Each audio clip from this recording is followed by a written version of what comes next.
your dick hard while Jeremy's in the back screaming, you fucking retard. Come on, guys, let's get this fucking show done. Tyler's got a black and white movie to watch for fun. Moodz just trying to work with what he's got, cause JP just sits looking at Carly like, bro, this chick's hot. You must be out your mind, bro, if you don't listen to us. Just jump aboard with Jeremy and take the short bus. You wanna diss our show? Bro, we got news for you. For every joke you throw, we dish out 22.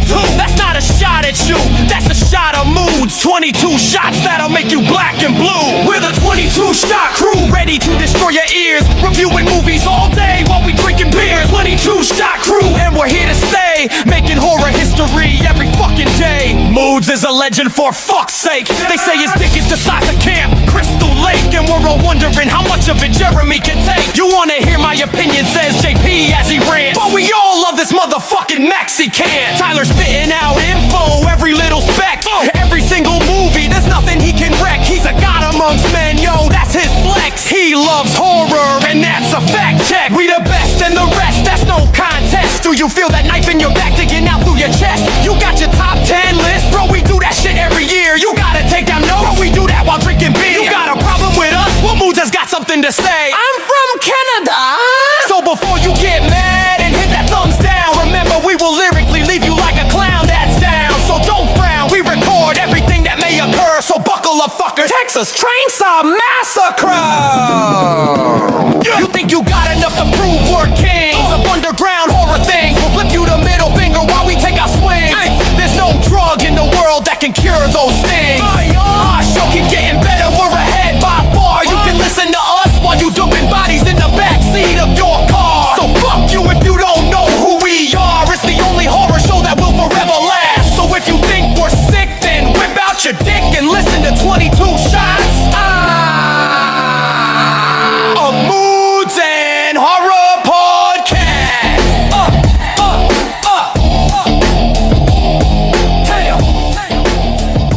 Yes, y'all, it's going down right now. Episode 302 of the Triple Shots of Moodz and Horror Podcast is coming at you live and direct with the homie, JP, also known as the Mexicans.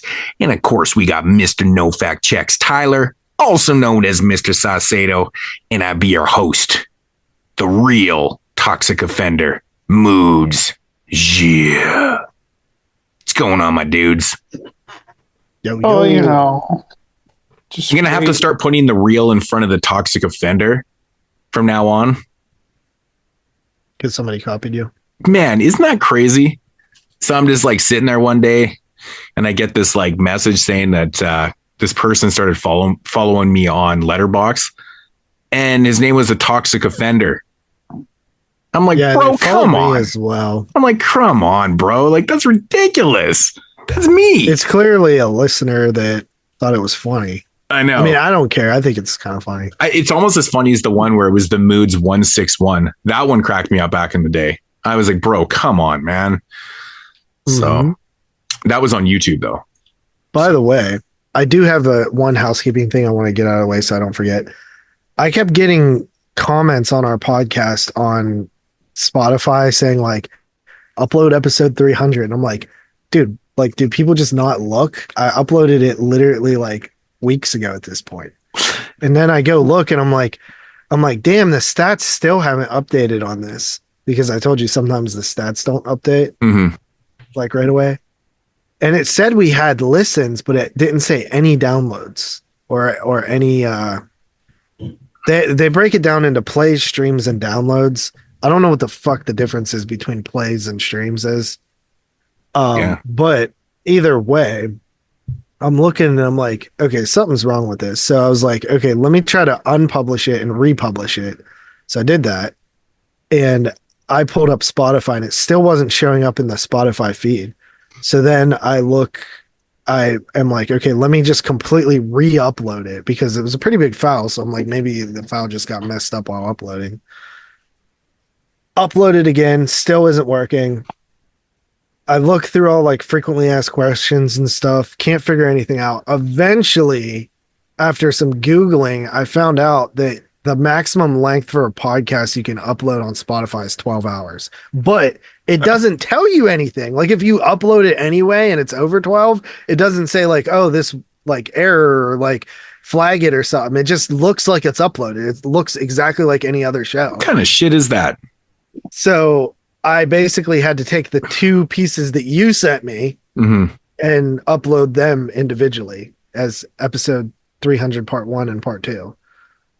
So Dude, that's Son of a crazy. it's bitch. up there now since yesterday, but anybody wondering why it wasn't up there, I thought it was because I said starting this season I was going to be really better at getting them up the same time as the YouTuber within a day. And I did with that one. And then episode 301, I also uploaded the same day as Moodz uploaded it. So I was doing good, I thought, but it wasn't my fault, damn it. Well, live and Like, learn, it didn't right? tell me. It's funny that we always have to find Yeah. out shit like that, right? Like that was the same thing with GarageBand. Like I couldn't put the it only allows you to do 12 hours. And of course, like our shows are just too long, bro. Yeah, so that basically that tells me now we need to have a hard cap at 12 hours for any feature show. Or I know we it get is a two pain in the ass episodes. to have anything longer than that because like it just, I mean, even for bouncing downtime and just, I mean, the edits aren't that hard to do. I mean, that one, episode 300 took a little bit longer because I had to incorporate and find places to put in the homies clips and shit, right? Which wasn't bad, you know. Speaking of which, also the homies clips, 2 people did reach back out and apologize for not being able to get it to us. I believe Jerry Herring ended up finding out he was having a baby or something. So that kind of probably was very distracted. Watson said he was just really busy and not on Facebook and didn't see my message in time. And Andrew Schroyer had the same week we needed those clips, he was getting married. So and congratulations to Andrew as well for that. Wow, getting married, crazy. Poor bastard. Yeah, and then he asked us if we got Fireworks Woman because obviously it's Wes Craven. He said he listened to the show, the 300, and he said it was awesome and stuff. So, yeah, and I have to apologize to Tom, aka Horseball. He actually did send me a clip, and I forgot to send that clip to JP so that he could actually record it right off his computer. Because now, when you send messages through Messenger and shit, you can't just like download the audio. It's got to be done a different way. And I completely forgot because I was actually in Seattle at the time. I was watching the Jays play in Seattle, and he sent me the clip, and I just had a lot of shit going on. Forgot, uploaded the show, and I was like, motherfucker, I was going through messages like, holy shit, I forgot to put this clip on there. I can't believe you just said the Jays without having like a knife heart reaction. Well, I wasn't talking about this past series. I'm not even going to talk about this, man. I'm not talking about it. Are you sure you don't want to? My day was complete. It was so fucking ruined yesterday. Like I couldn't even fucking record. Like That we're actually recording this on a Wednesday. Or I'm on a Monday. That game was fucking insane, dude. Game 7 was insane. Like there was so many moments, like just that changed everything. Like I mean, I'm not a baseball guy, as you guys know. I was like on the edge of my seat in that game. I felt so bad. I didn't see Moodz online for like a solid 24 hours after that. Yeah. I was like, I felt so bad. Shit, even Jeremy messaged me. It was like, dude, I feel bad for Moodz. Dude, because like, it was there. It was there. It was like it was the I mean, out the way. It's so gut wrenching the fact that we were up 3-0. Like Bo hit a home run and he could barely even walk. Like he's playing on a fucked up knee right now. You know, so we're up 3-0. We get up 4. They start teetering back, but it was the same shit that happened to us all season, man. It was the bullpen giving up fucking home runs. And then bases, you guys had bases loaded, and Rujas fucking bobbles the fucking ball, and IKF doesn't have a big enough lead off third to get in there. He has 2 or 3 more feet off the third base line. He gets in ahead of that throw because Rojas fucking not only bobbled the ball, like it was crazy. And go figure that guy would hit a fucking home run too. Really, Rojas? Are you fucking kidding me? I get the Will Smith thing off Bieber in the 11th or in the extra innings. It is what it is. But Hoffman is the one that blew that shit for us in the 9th inning. I mean, let's face it, bro. Like he led the major leagues in home runs given up by a closer with like 15 or 16 this year. I don't think he should have been in that position. I think we should have used him earlier in the game and used Varland. I think he's way more high leverage and he's earned a spot to be that kind of closer. Hoffman has done this over and over through the whole fucking season. You know, it is what it is, man. We had opportunities. We left bases loaded, twice in that game. But, you know, it's baseball, man. It's baseball and it's fucking heartbreaking. And it's like, I fucking cried, dude. Like Dude. I was so, because like I don't blame you, man, like because we're so invested, man. We're so invested. Like it's just every minute of our day is especially with that series. Like it was so a good series. I mean, it was honestly, even if I wasn't a fan of either team and I was watching that series, it was honestly one of the best World Series I've seen in a long time. Because all 7 games were good. Like it was good shit. Like a lot of great players, a lot of good moments, a lot of great plays. Like there was just so much very good shit in every game. Series. Like a lot of things happened for the first time, and just really cool, man. It made me more interested in baseball, and I'm not a baseball guy. I always try to watch some of the World Series. Like I'll watch a game or two or whatever, just because I'm a playoff. Like I love playoffs, you know. And especially the only reason I got really into this one is because my homie, his team was there, you know, and I want Moodz' teams to do well as long as it doesn't mean my teams do bad, because you know, it's kind of ironic a little bit because Buffalo fan. Well, speaking of that, actually, that game is coming up in a few weeks, the Bills and the Steelers. But actually, tonight is the Leafs and the Penguins. So yeah, it's kind of funny actually. But yeah, no, I mean, it was a great series. It's totally heart wrenching. Like it's not even heartbreaking. It like literally ripped my fucking heart out of my chest. I was just like, what the fuck did I just watch? It's crazy. Dude, it was. There's so many what if moments, like in Game 6 when that ball got lodged in the fence. And we scored a run on that play, but it had to come back because it's a ground rule double. Right. But if we score that run and we have first and third, or second and third, like it changes complexity, because at that point with 1 out, you sacrifice over and you completely change what you're doing in that inning. We probably tie that game up. And it's moments like that where you're like, what if? But you know, you can't really live your life like that. But I mean, that truly is one of those what if moments. If that ball did come out, like we had scored a run and then fucking, you know, he's got to go back to third, and it's like, oh my God, what just happened? I honestly don't really like that rule. I didn't know about that rule. Yeah. Well, the craziest thing though, that's the first time I've ever seen a ball get stuck in Rogers Stadium like that. And in fact, all the players even said they'd never seen that happen there before either. Like, what are the chances at that moment, in such a pivotal moment in a World Series game, that would happen to a team? It's fucked. It's just like, it's the gods being totally fucky with your head, man. It's crazy. Like, it's just bizarre. Thousands and thousands and thousands of balls get hit out there all the time, and not one has ever got stuck. What? Still today. It's crazy. It's like, it's just, you can't even write this shit, man. It's crazy. But, you know, I mean, fuck. I mean, next year's going to be a different year, and still got the Bills this year. Not saying much about Leafs, but it is what it is. I don't know. I think the NFL this year is going to be, it's like a toss up, and for anybody, like there's no real front runners, and it's nice to see Kansas City struggling. By the way, they got their asses kicked by the Bills last night. Actually, the Bills played really good. So it's always good. And that A+ you also help you out.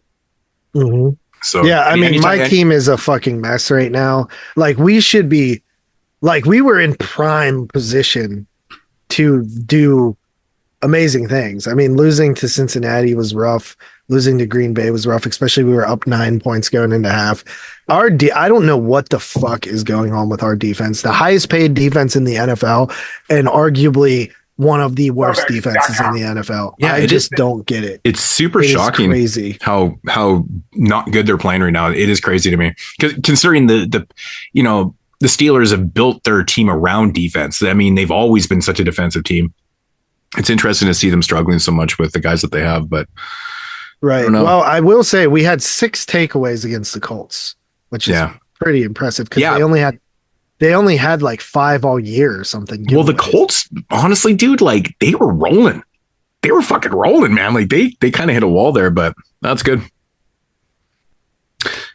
But yeah, no, it'll be interesting to see how the next couple of weeks play out, because if the Chiefs keep losing, Bills keep winning, and yeah, this could be Steelers, Bills in the playoffs. It could be crazy. Like, yeah, I would love so much if Kansas City didn't make it. I think that would be amazing.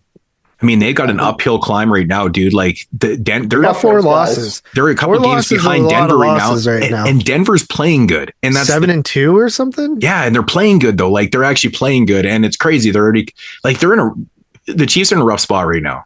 They're in a rough spot. The Bills need to get healthy, though. We've got 6 guys down on the defensive line. Oliver's gone. Like, fuck, there's so many good players. It's just like we surprisingly played really well defensively last night. I was really shocked by that. But we got to get healthy. It's just been 2-3 years of this shit, man. But anyways.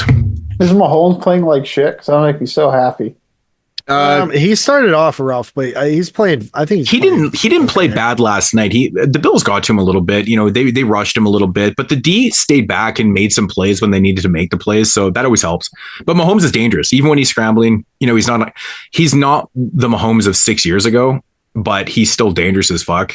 So you know, can never. I mean, he went 15 for 34, 250 yards, no touchdowns, and 1 interception. Yeah. That interception was a Hail Mary too that he kind of put out there, but it's just good to see them not. I mean, they're 5-4. Yeah, it's nice to see them actually being a real team. Yeah, but it's so crazy, like the standings right now, because like the Patriots are like the number 2 seed right now.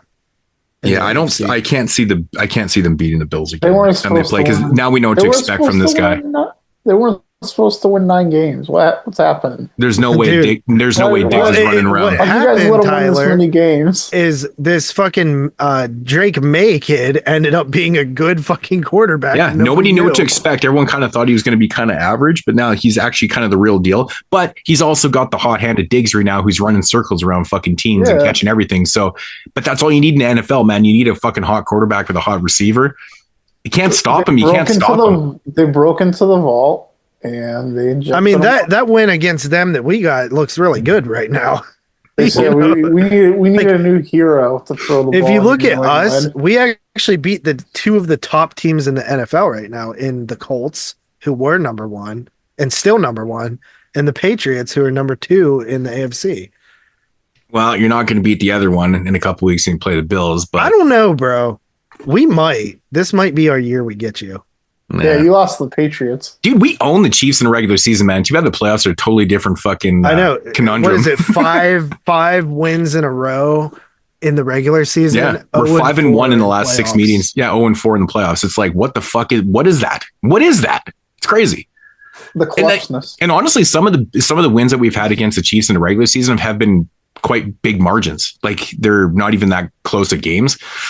But it is what it is, man. They've owned us in the playoffs. Well, I expect the Colts to fall off because they had the fourth or sixth or something easiest schedule up until this point, and the rest of the year they have the 5th hardest schedule. So I mean, we've got you guys, the Eagles, and I think those are the 2 big games. And of course, we got the Patriots again too. But also, dude, honestly, the Bucks are scrappy as hell. Yeah, the Bucks are a little bit better than I give them credit for, but I think they're still very beatable. And honestly, that the Bengals have been kind of feisty as well. It's a Flacco fucking stepping in there. Yeah, he's a diehard man. But yeah, anyways, a lot of people probably just fast forward that and said fuck sports talk. Yeah, because they're waiting for us to talk about hockey next. Oh fuck. Episode 302, Italian horror month. It's November. It's Italian horror month. So yeah. So obviously we discussed a little bit what we're doing this month last week. And so we're kind of changing up, like, for the people that didn't tune into that or miss that or whatever, like, over the years, we've mostly done like director spotlights. Last year, we changed it up with some, Argento rankings and different stuff like that. So this year we're going to continue along those lines and change it up straight from director spotlights and just kind of get into other random shit, like, because there's so many just sparing and odd, kind of single out Italian films out there that we couldn't really pair up before, that we're just going to start throwing in the mix now, just getting them over with. Oddly enough, 2 of these films tonight are actually directed by the same director, so it's almost like a director spotlight. But which 2 are? Blood Delirium and In the Folds of Flesh. That's funny because we could have did it the other way too if we did Night Evelyn Came Out of the Grave. Yeah, we could have actually. I even thought about that. It's kind of fucking bizarre how The Night Evelyn Came Out of the Grave, like when you hear that title, it applies to The Red Queen Kills 7 Times. Yeah, because the character's name's Like, it's almost fucking bizarre. Like they wrote that. I think that's why I always get those movies confused. Dude, and the I fact think that they came out in the same box set. I've heard a lot of people get confused by that too, that they think it's actually like a prequel to. I'm like, no, it's just by coincidence that they use the name Evelyn. It's like I think, like that I think name a or guy just something. liked the name Evelyn. yeah, I know Yeah. it's fucking Maybe he had a interesting. thing for it. Maybe it was his wife's name or something. So this show just kind of came out of left field. Like we just kind of picked some films that we knew we weren't going to be able to do like full trilogies with. So In the Folds of Flesh from 1970, The Red Queen Kills 7 Times from 1972, and Blood Delirium from 1988, which is like a newer film to me. I'd never seen Blood Delirium until Vinegar Syndrome put out the Blu-ray, I think last year. Yeah, so that was kind of a first time watch for me. So last year, this was a rewatch, but yeah, so a little bit different this year. Looking forward to doing these, but of course we do have some director spotlights coming up. We've got Lucio Fulci 4, Mario Bava 3, and what's the other show that we're doing? Oh yeah, we're doing the Beyond the Door trilogy, the unofficial trilogy of. It's basically just a hodgepodge of films. So Films that were named Beyond the Door. yeah, the American titles. Yeah, so I would like to one day do the, I guess, extended Demons franchise. yeah, you just have to find like an appropriate list. It's like the La Casa series too. It's like I think you at least have Demons 1, 2, the Ogre, and then the Church. but the Church, Probably those but it's four. funny because the Ogre sometimes has been named Demons 3, and then the Church is also what I think originally actually was the script for Demons 3. It was. And then so that one could be there, but then there's like a bunch more. Like I know there's Black Demons. Yeah, Black Demons. There's like 3 more or something. Like, it's crazy, but it's the La Casa series is very interesting too, because I've seen different lists with different movies, and it goes up to like 7 or 8. Like there's like 8 of them. So I don't know. And that's starting with the Evil Dead movies, which would be weird to do because we've already done them. Or you could just start from like the unofficial sequels, make that the La Casa show. I don't know.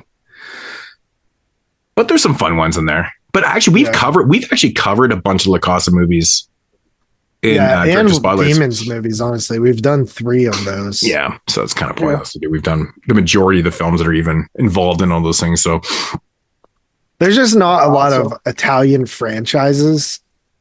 no. Yeah. I was just thinking of fun thing, like special things to do for Italian Horror Month. Mm-hmm. Yeah, but looking forward to the rest of the month. 3 horror spaghetti westerns. That would be a good one. What? I mean, we've done Western. We've done a couple related Western horror films. What if they're like, we have to research it, but like, what if there were like 3 horror spaghetti westerns? We've done a couple, I Yeah, think. we have. I don't know. I don't honestly think there is though. Like, there's I don't know if there is. That's the there's some with like horror and gore. Like, I mean, For the Apocalypse by that doesn't Fulci. count. Like, I'm talking like real ones. No, I know what you're saying. Yeah. What you mean. Dial. What was the one we did? This was it Leone? Not the regular Leone. Oh, okay. Like, I don't think you do one of those. No. Was it the Django Bastard film? It was, or was it Garoni? I think it was like, is that who did that film? I can't Sergio remember. Garoni or But something. it was like the Django Bastard film. I like that movie. It's cool. JP kept questioning. He's like, I don't know if this is horror. I'm like, it is. I can't remember. I think it's a Django Bastard. We've done so much stuff. It's so hard to even remember. Yeah, I think Synapse actually dropped that. Django. I've only seen the first Django. I've seen it like 3 times. Well, there's like 25 unofficial sequels. So, oh, what the fuck is this? Oh, this is funny. So I just clicked onto Bloody Disgusting, and oh shit, they have a Bloody Disgusting's definitive ranking of all 13 movies in the Halloween franchise. Oh yeah, I kind of want to hear that. Oh, what's this? What's this? All right, so This isn't very Italian, but I want to hear this. Let's do it. Yeah. Okay. So number 13. Honestly, no surprise, is Halloween Resurrection from 2002. Okay, at least they got that right. Yeah, that movie is pretty shit. Like, I don't know how you fucking CG a mask. Did we not just talk about this? All right, what's the next worst one? All right, so number 12 is Halloween 2 from 2009. Yeah, that's a coward's pick. So that's obviously Rob Zombie's Halloween 2 from 2009. Number 11 is Halloween 6, The Curse of Michael Myers from 95. This one's pretty bad, but I've like really grown to like this one. Wait, which one was the second worst? Halloween 2, Rob Zombie from 2009. Oh, they're fucking high. So I said it's the coward's pick. So yeah, number 11 was Halloween 6. Number 10 is Halloween Ends from 2022. Oh, I forgot about these. Ugh. Oh, man. Dude, that's no way. That's the best one of the three. That actually is the best one of the three, to be honest. Okay. Number 9 is Halloween 5, which I just rewatched, and it is really bad. Yeah, I think like it is bad, man. This one's pretty bad. I'd probably put that one. I don't know. I think I would take Halloween 5 over the 2016 or 18 Halloween, whatever year that came out. I'd take the 2018 one over. Like 5. just the first in the trilogy? Yeah. I would definitely not take. I think the middle one in the trilogy is worse. Oh, Kills? Oh my god, dude. That one's really bad. That movie's obnoxiously bad. But okay. Number 8 is Halloween, Rob Zombie's 2007 version. Okay. Number 7 is Halloween Kills. So they've got Kills over Rob Zombie's Halloween film. That's interesting. Halloween Kills is honestly, for me, it's near the bottom with like 4 and 5. And Resurrection. That whole trilogy's probably close to the bottom. Right? Yeah. Well, I don't like the new films either, but like, yeah. I mean, I don't like a lot of these movies now that we're like talking about them. This one always gets rated higher. Like, it's crazy, but Halloween H2O from 98, number 6. I don't like this movie either. I don't like it either, man. I think I would probably have in the middle of the pack just by H2O, you said? Yeah. Yeah. I think I'd have it in the middle. It feels so Scream to me. It's probably like my 5th or 6th. You know, it totally makes sense that you like this one because it's very Screamish. Yeah. It's like in that realm, and it feels like a Scream film, and it like I don't really like it, like but one. like all those other ones we just talked about, I like way less. It got except the Rob Zombie ones. All right, so number 5 is Halloween 4. This is such a cop out. I can't figure this out, man. Like, what? Why this movie? Why people like this movie so much? Because it has like some of the best Halloween atmosphere in any horror movie. Yeah, and it's really fucking boring. And I don't think that I like it. I think it's slow. I think it doesn't honestly have. People are always like, "Oh, the kills are so great." I'm like, yeah. And the cliche thing to say is the mask sucks, but the mask does suck. It honestly fucking sucks. But it's not even that's not even my biggest problem. The mask is always changing in all the movies. It's not really a big thing for me. It's more about the movie and you know I just honestly find this movie boring. I hate using that adjective, but I get no enjoyment out of this thing, man. I haven't watched this in a long time, but I do remember when I was like first discovering these movies. I liked this movie a lot when I was first discovering these. Yeah, there was a time I liked it too, but then I realized it sucks. But anyways, number 4 is Halloween 3 from 82. Yeah, that'd be higher for me. That's good. I mean, this top 4 is not actually. It's not too off. It's my favorite Halloween film. I love it. Number 3 is Halloween from 2018. Fucking seriously. Wow, that's egregious. God, just the opening sequence is enough for me. I was gagging in the theater watching that shit. Number 2 is Halloween 2 from 81. Yeah. Okay. And then of course I would have that at 2 or 3. Yeah. Number 1 is, the most anticlimactic thing in the world, and that's Halloween 78. But if it was my list, it wouldn't be number 1. So honestly, I don't really like any of these outside of Halloween 2, and Halloween 3. Well, the thing I like Halloween 1, 2, and 3, obviously, and then I like Rob Zombies, and I don't mind Halloween Ends. Like I think it's interesting what they did, even though that trilogy I think as a whole is not good. But and this isn't just spiting the butthurt Halloween fans and stuff and the ownership Halloween fans. I always talk about this shit. Halloween Ends, I don't think it's actually that bad, but it's not for the hardcores.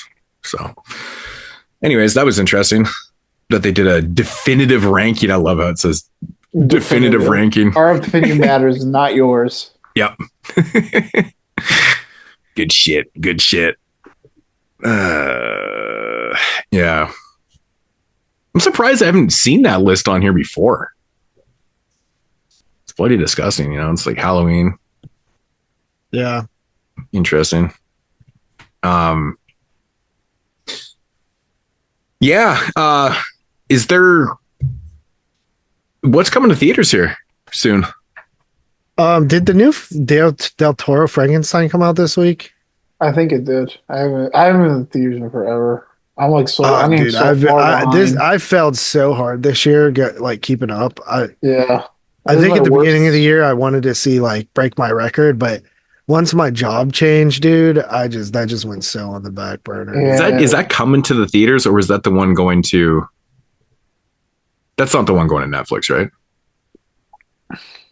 I think it's probably both. Is it? I can't even remember how that was going down. It's probably. I know. I've been so busy lately too, man. My brain has been fucking scattered, man. I didn't.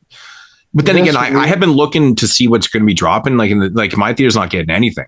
So I did see the trailer for Silent Night, Deadly Night, so I'm pretty sure we're getting that. So I don't know. This week, I binge watched an 88 episode anime series that you also have to watch a 2.5 hour movie with when you're done. Oh, I did. I mean, it's Italian month, so I did watch I watched the first movie in the Lamberto Bava 90s TV films box set, the high tension one. And it was The Prince of Terror. I liked it. It was good. I watched it last night. So, yeah. I know that. So, Predator Badlands comes out this week. I don't even think I'm going to bother with it. It looks atrocious, man. Yeah. It honestly does not look good. It really does look bad. And I mean, I don't know if I can just haul my ass to the fucking theater to watch some PG-13 shit that I'm already a little bit iffy on. I think it's just kind of a waste of my time, man. And I don't like the idea of the Predator being hunted in a PG-13 format. It's freaking AVP, man. That shit was PG-13 as well. I know. It's why? Other than that, I think that's it for November. And then I do know that they are releasing the whole version of Kill Bill wide released in December, the whole 4-hour version. Does that count as a 2025 horror movie? I will tell if that shows, I am 100% going to see that. I'll count it. I have not been to what'd you say? Dude, I'll count it. I'll do it. Is it going to be the cut where the big bloodbath scene is going to be in color and everything? I have no clue. It's just a whole bloody affair cut. So yeah. So maybe that is the cut. It's just all the movies cut together. I'm pretty excited about that. And then Silent Night, Deadly Night comes out December 12th. It is a wide release. Yeah, I'm pretty sure we're getting that. And then that's kind of it for the year. Anaconda comes out on Christmas Day. Yeah, it is not looking promising, bro. If anything good, any indies, anything streaming on fucking that we can check out and shit. Because this year has been so slow, man. I don't randomly find a pocket of great movies in the next I bought 35 movies, so I'm gonna watch 30 more. I mean, I can make a list, and I feel like my list right now is still stronger than 23. 23 sucked. My list. I'm missing a lot of movies, and my list would still start with 8s.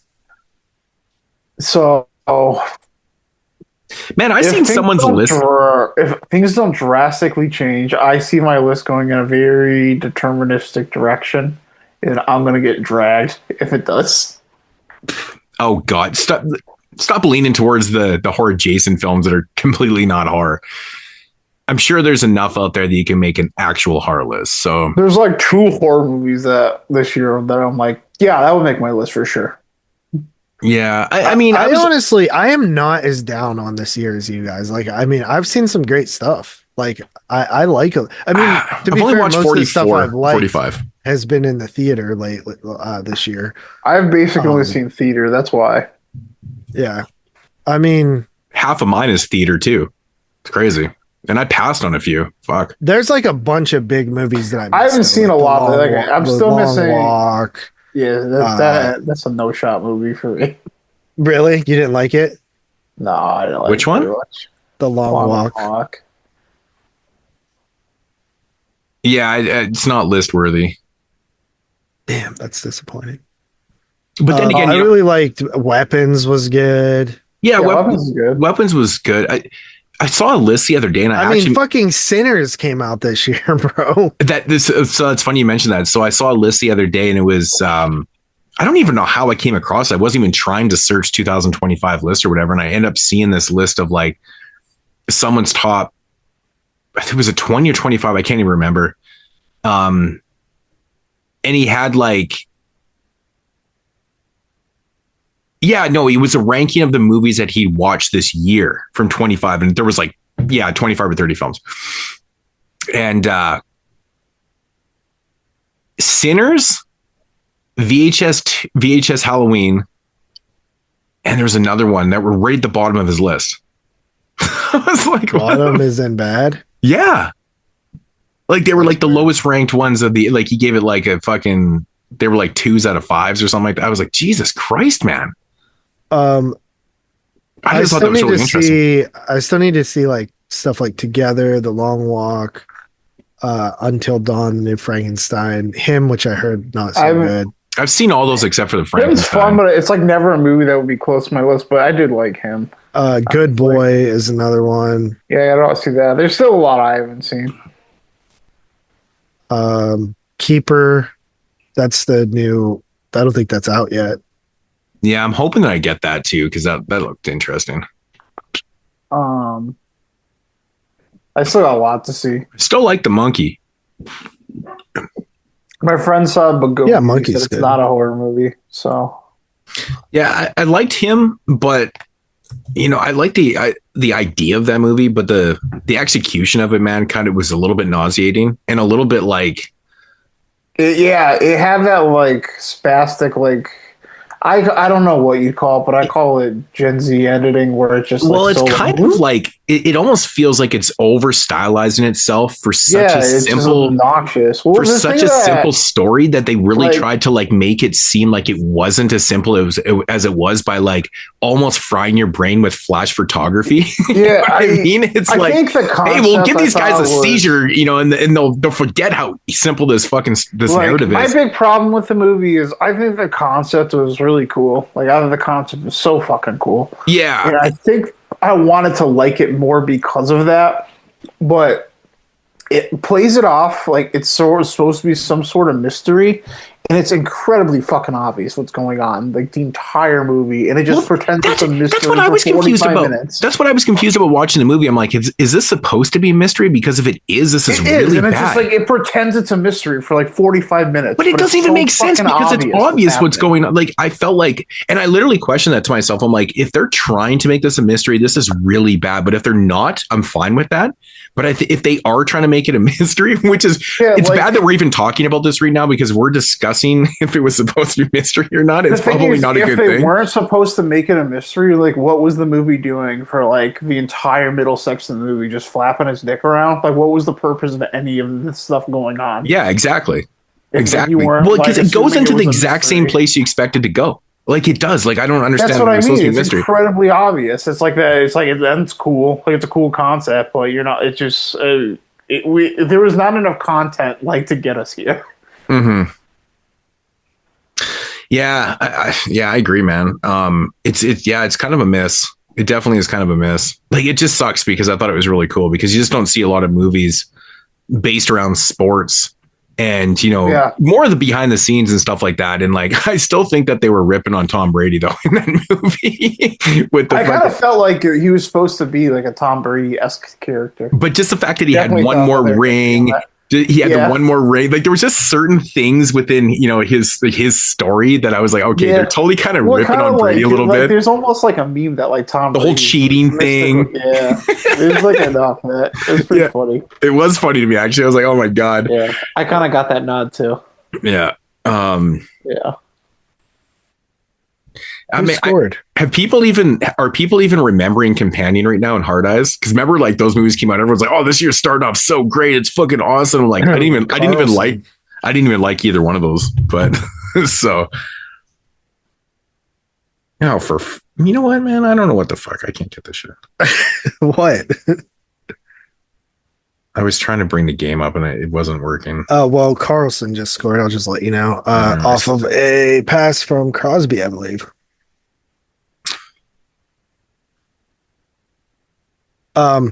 Yeah, I mean, this dude, I was looking at some of the films that came out last year because I was like, what made my list last year?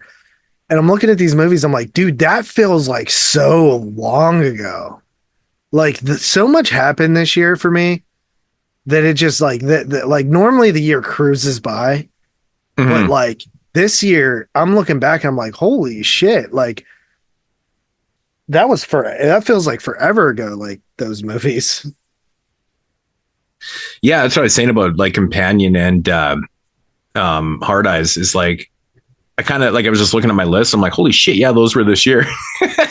And I remember people saying like, oh man, this year's starting out so good, and I'm like, I honestly wasn't the biggest fan of those ones. So, but yeah, I mean, I don't think this is like a year like fucking the old days, but I think it's better than like there was like a little stretch there for a while where I just felt like it was a couple bad years in a row. And then last year, like kind of got me excited again. I mean, this one definitely has some interesting films. Like The Ugly Stepsister was kind of an interesting one. I really like that movie. But man, it just got some misses though, man. Like 28 years later, I really didn't like. I really like that one as well. I Know What You Did Last Summer is just... that movie was fucking awful. Honestly, dude, it's like, it's belly inducing laughter funny. It's so bad. Like the reveal of what's going on, I literally was like belly laughing. I'm like, you're not doing this. This is why Scream is so much better. It's so fucking stupid that they did this, man. I'm like, this is so dumb. Yeah, and not only do they reveal what's going on, they take it one step further and then they tie in part 2 characters. Like, I like that. That was the one thing. It was kind of corny to me, but I was laughing because there's so much nonsense that's happening, like how the girl like survives over the boat and stuff. I'm like, come on, dude, like this is so dumb. But anyways, yeah, I honestly feel like, yeah, dude, it's retarded. We know, but we're gonna do it anyway, and you're gonna like it. I mean, there is moments in that where you're just like, what the fuck, like. I would like to think it was that smart, but I don't think it is. No, I mean, it's been very hit and miss. Like I was looking forward to seeing Brute 1976. I thought that looked pretty cool. That movie was fucking terrible. Dude, speaking of which, the fucking Scream 7 trailer came out this week, and my God, the amount of haters that are out there is insane to me. Ooh, can it be worse than 5 and 6? The biggest complaints I was seeing was like, it looks just like the last couple Screams, and I'm like, that's because it is. It's still Scream. Like the Scream franchise it consistently is Scream. Like they don't try to do anything too crazy. Well, they got a little crazy with like the reveal in the last one. I thought was completely over the top and stupid. All of them are. Which one isn't over the top? But the last one just seemed ridiculous. And I kept thinking they all are. Was the one before that are. Not ridiculous? Was part 4 not completely ridiculous? Some teenage girl? Well, of course. But the fact that this last one had like 3 involved, I was like, dude, now we're just getting whole fucking. We're gonna have like whole. Part 2 was fucking Jackie from Roseanne. Part 3 was. Part 3 was like. Part 3 was some long lost brother you never heard of. They're all fucking ridiculous. Yeah, I think all the reveals except for the first one. I think honestly, the reveals in 5 and 6 though are the 2 worst ones. like, I don't know what it is about the last two I reveals think where the I've last- literally I can maybe chuckled get at with these to that. the point where I'm like, oh my God, these are The not reason- even that good. The I reason think that they I just know kind of better now. like it is here's why. Because it's basically redoing the series. Like, if you look at part 2, or sorry, if you look at part 2 and 3, right? Or part fucking Jesus Christ. So in part 5, it was the boyfriend, which was part 1, it was the boyfriend. In part 2, it was the boyfriend's family member. Yeah. And in part 6, it's the boyfriend's family member. So they're following the same pattern. I kind of like that. Okay, then we already know who the killers are going to be in this one. If they're It has to following be a a family pattern. member, right? It has to be a family member. JP just spoiled Scream. The only thing I remember from part 3 is just Jenny McCarthy. That's like literally the only thing I remember. And like, I don't know. That movie just falls right out of my fucking Well, brain apparently bank. the cast has that guy who played the brother is in this cast. So there's going to be some flashbacks or something. Oh, some right, sort of- right. Right, So they're still doing I that think shit. they Okay. are probably tying it to like a family thing again. Yeah. But the Scream films are, to me, like the endings are inconsequential. Like I don't really care. It's either going to be like, is it somebody I guessed or somebody I didn't guess, and that's the fun of it. I mean, I guess it is kind of true, though. It's not like a Scream film is going to have a reveal and you go, oh my God, that's so fucking awesome. Yeah, like none of them have. That's never going to happen. Has any of those movies from the first one had a reveal that was like, holy shit? None of them have. So to me, it's like, it's more of the game of like trying to figure it out is the fun part. It's a true whodunit. And that's what's cool about the Scream series. Name another horror series where the killer changes every film. There are none. Well, that's what what's separates so the fun Scream about the franchise Scream from all the films. franchises, because it is its own thing. Even This though is it's why JP's a even though it's franchise fallen guy. into He a gets it. pattern now, which is actually kind of funny. Well, that's just my theory. That's literally something. Well, you're kind of right on that pattern right there. yeah. You're not wrong. Right. So we'll see what happens with this one. But it also followed Randy's point in part 3, where he says that in the rules, it's by this point, somebody from the past has to come back. Like that's that's his prediction of like how horror movies go or whatever. So he just foreshadowed like part 7. Yeah, he also foreshadowed part 3, and it was true because it was someone from the past. It was just someone with that we weren't familiar with, but it was, Maureen Prescott's other kid. But yeah, I don't know, dude. Like for me, the Scream movies are always just fun. I think if you take them too serious, they can't be. They're too stupid. The fact that, I mean, dude, how many people? 3 killers in the last one. Was it 2 in the one before that? 2 in the one before that. 1 in the one before that, 2 in the one before that, like 2 in the one before that. There's like 13 different killers in this series. You know what I mean? Like there's so many killers. It's ridiculous. Like how many times can somebody do this? As many times as these actors will come back to do it. And also you have to give Scream credit for always consistently having the characters. Like they brought Kirby back in part 6, who was in last seen in part 4. They brought Randy's sister back, who was in part 3. Like, and then they're bringing like Nev left, and then she's back, and then also you have the 2 new characters, the one from Companion or whatever, or Hard Eyes rather.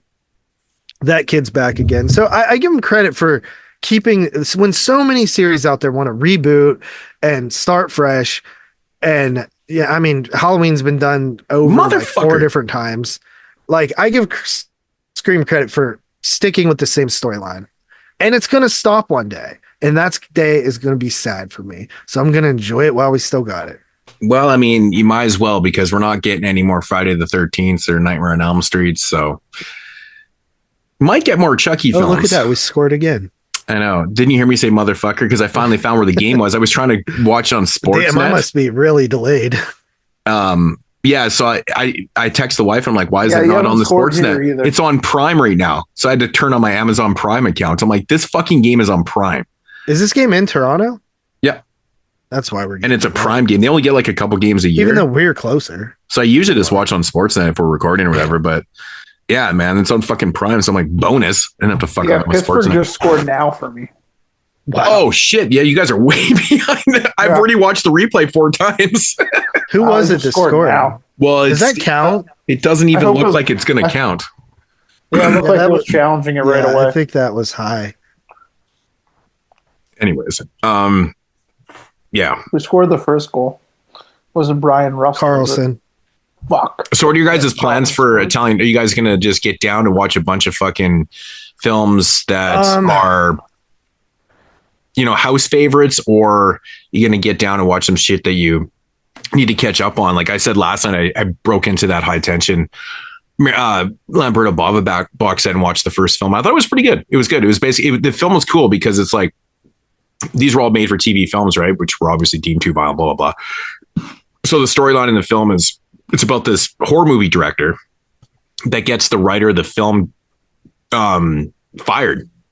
And then soon after, like crazy shit starts happening, but it involves like golf and stuff, and not like on a golf course. But it's funny because like this guy has a golf ball and it's got like 666 and his last name is Omen. So he's got like the 666 logo on his ball and stuff like that. It's kind of cool. Yeah, I think his name is Vincent Omen. I'm like, oh my God, you couldn't get any more homage to than that and shit, right? It's kind of crazy. And like this, it's pretty cool. It kind of plays out like a home invasion film, and then it kind of goes real batshit at the end. And the whole ending is like, oh, dude, it's funny. It was actually funny. That's the high stick. Yeah. So, did you guys pick up that box set? No. Fuck. I think that because your player hit it first, does that matter? Well, if he hits it first, yeah, but it depends. But if his stick still, if it's over the crossbar after the fact, it might have been. Oh, that's not counting.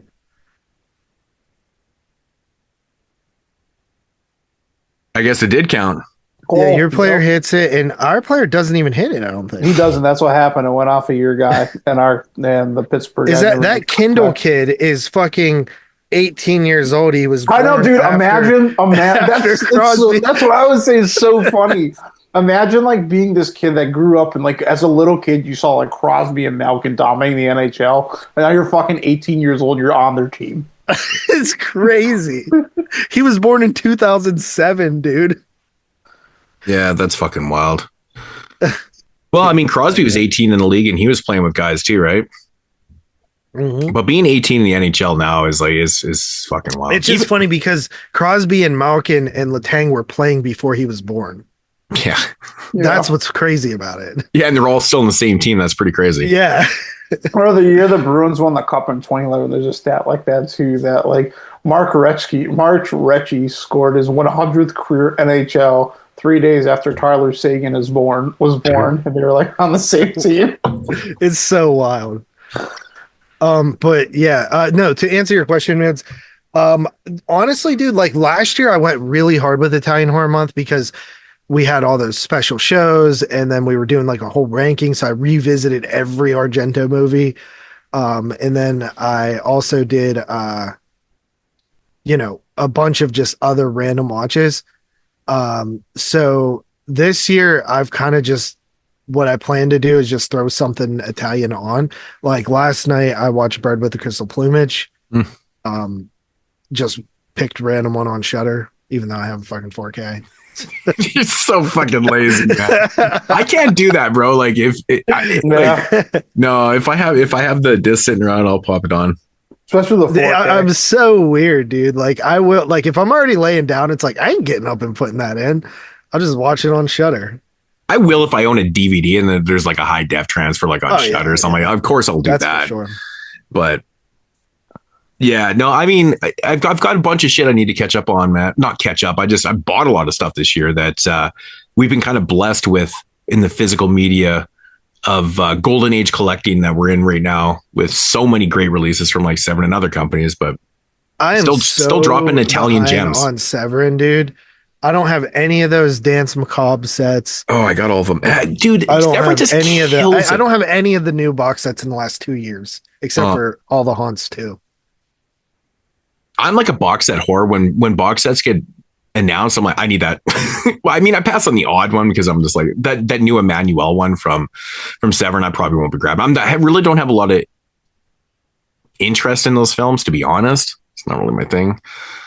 So, did you guys see the new TerrorVision box set that they announced on Halloween? Yeah, I did. That the 90s thing. That was kind of cool because I just watched Hellspa for 92 on YouTube, and it was like I saw it on fucking Tony's Letterboxd, and I was like, what the fuck is Hellspa? So I checked it out. It's actually it was fun. It's fun, but I can't, like, if they did a nice transfer of that, man, it's gonna up the ante on that one. So, but that's what I like about TerrorVision, man. They're so eclectic with their shit. They're really digging deep. And some people will say, yeah, they're scraping the bottom of the barrel, but not for me, man. These are obscure fucking gems, and yeah, pretty cool. Was it a site exclusive thing again? Is that how that works? I don't actually know what they did with that. I was just lucky. And I was curious if anybody out there listens to us. I mean, Tony probably knows. When you're a subscriber, do they count like 3 picks for like a box set that has 3 movies in it? Like, how does that work? Like, does that count as 3 of your titles? Because how they do it is you pick by the titles. So like, I bought 20 titles. So the next 20 titles. Oh my fucking God. What? Dude. What? I bet you it's one release. I bet you it's, oh no, you're just way far behind right now. I'm so confused. I think he needs to address something. Oh, okay. Yeah, but I'm curious about that. Like if it counts as one release, that would be freaking sick. But I can't imagine that would be because essentially I'm paying $20 a piece for the releases. So I'm actually curious how that works. I would assume it's probably one release though, like a box, because if they just kept dropping box sets, then that would like take up all your inventory. Yeah, that is true. Right, but at the same time, I'm paying $20 a title, and I think it'd be a little ridiculous for me to get that box set for $20, you know? Yeah, fair enough. But I mean, hey, I wouldn't complain if it happened. It's just I'm curious on how they actually do that. Yeah. Yeah, you definitely would just get that off of pure value. Like, there's no way. Yeah, you would definitely just always pick that up. Yeah, because those box sets are going for what? Like, what is the probably like, what was it, 50, 60 or something like that? Yeah, it makes sense. I mean, I could see it be more than 60 because then it would only be $20 a title. But then that would mean that you get 3 taken off your inventory. Yeah, I don't know. But what if it counted as one and they just randomly did it like once in a great while? I wish that deal was good for me. Have people subscribing. It just like it would just like as a tactic to keep people like subscribing. Mm-hmm. Tony did give me like a nice tip though, because that mystery title on their new like Giallo line or whatever, that is not included in subscriber stuff. But if you log into their website in the like subscriber portal, you can add it to be one of your titles, which I think is amazing. I like that concept. TerrorVision, man, just excelling in how to market their shit. It's pretty good. It's good stuff, man. Good stuff. Yeah, I wish it was like, well, it's viable. I mean, I can still pick them up, but it's so expensive for me because their shipping is not great for me. And like just the way the conversion and stuff, it's just like, it's not great. Because I mean, the shit's already expensive. You know what I mean? Yeah. I mean, I'm not saying that Vinegar Syndrome is any more. Yeah, the rising cost of affordable collectibles has like made me really be a lot more selective in what I'm buying. Yeah, the wife is like, yeah, so I see you made another Vinegar Syndrome order. And I'm like, yeah, that was like 500 something bucks later. But yeah, it's getting crazy. Like how expensive. Did you guys see that new line on Vinegar Syndrome? Yeah, I was taking a look at it. What was it again? It's like Wild Eye or something. No, you mean for the partner labels or just Vinegar Syndrome? So this is, it's like Reviver. New title. Oh, that's kind of cool. I almost pre-ordered it. Yeah, the Reviver thing. I know it's actually sold out right now. Okay. Okay, so I couldn't pre-order anyway. Yeah, like It was limited to 2,000, I think. They up But it the to 3. idea behind it is that throughout all of their arc, because Vinegar Syndrome is like an archivist first, like that's kind of their goal, right? Is to archive everything, like all films, you know. And essentially, I think in that video they said they have like 300 or something movies that are like movies, like short films and features and stuff that are just unknown, like never been released or something, you know. And I'm sure that goes from stuff that like some dude made like and with his friends to like stuff that is more of a production. But the idea is like they don't really have a home, like they can't just release this one movie that's probably not very good to like a wide audience for, you know, like any of their other releases. So it's more like this is some lost shit that we found. So apparently this movie hasn't been like shown ever really or something like that. Something along those lines. Yeah, and apparently all the proceeds, like all the profits made from these releases of the Reviver series will go directly into the archivist budget, basically. So if one of the reasons that you got into Vinegar Syndrome was because they were releasing like very unknown stuff early on, then this seems like a sequel to the Lost Picture Show box set that they put out, because that's essentially what all those movies were. And I like the interesting thing about this is they don't tell you what the movie is. It's a surprise. Yeah. I know. So I thought I'd take a chance on this too. Cool. Because I mean, I picked it up. I picked up that the Lost Picture Show box, and I've watched the whole first disc, the first 5 movies. Yeah, it's hit and miss, but it's still pretty cool to have, because like, where else are you going to get that shit? You know? Right. So yeah, I'll get around to finishing the second 5 films, but yeah, I like these type of things, man. I'm a big fan of like, especially being like, I mean, that is like the epitome of blind buying. Like, not only are you just blind buying it, you actually don't even know what you're getting. You know, blind as possible. It's got you can't get any more blind than that. It's pretty wild. I think that's kind of a cool marketing thing to do. It's like for people that are willing to take chances, which, you know, nowadays everything's a little bit more expensive, and it's probably, I could see people not really wanting to take a chance, but apparently 2,000 people did. 2,000 people did. The price isn't bad. The price really, it's like $25. Yeah, it's not that bad. It was 20 for me.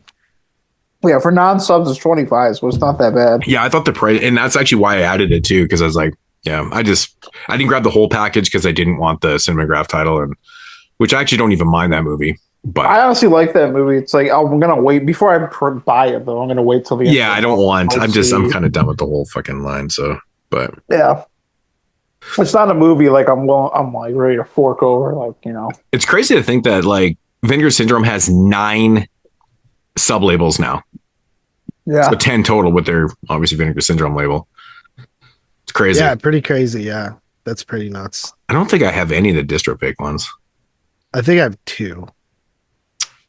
All I have is I think all I have is Last Tango in Paris. Oh, I know. Did you order the Fireworks Woman Moods? No, I did. Tony did. Yeah, he's doing that. That's I don't even know what that is. Is it a porno? If you don't, it's the one porno that Wes Craven got credited for. Oh yeah, right. Okay. And he's actually in the movie. That's crazy. Yeah. and it deals with incest. Wow. And he shows his dink. No, he doesn't. Yeah, he does. He just whips it around and goes, "Woo!" Wes Craven. Oh man, dude, that's funny as hell. Yeah, that's I mean, I think that's pretty cool. It's funny too, because like on the website they have it blacked out, like who directed it, blacked out who's starring, and blacked out the names of it.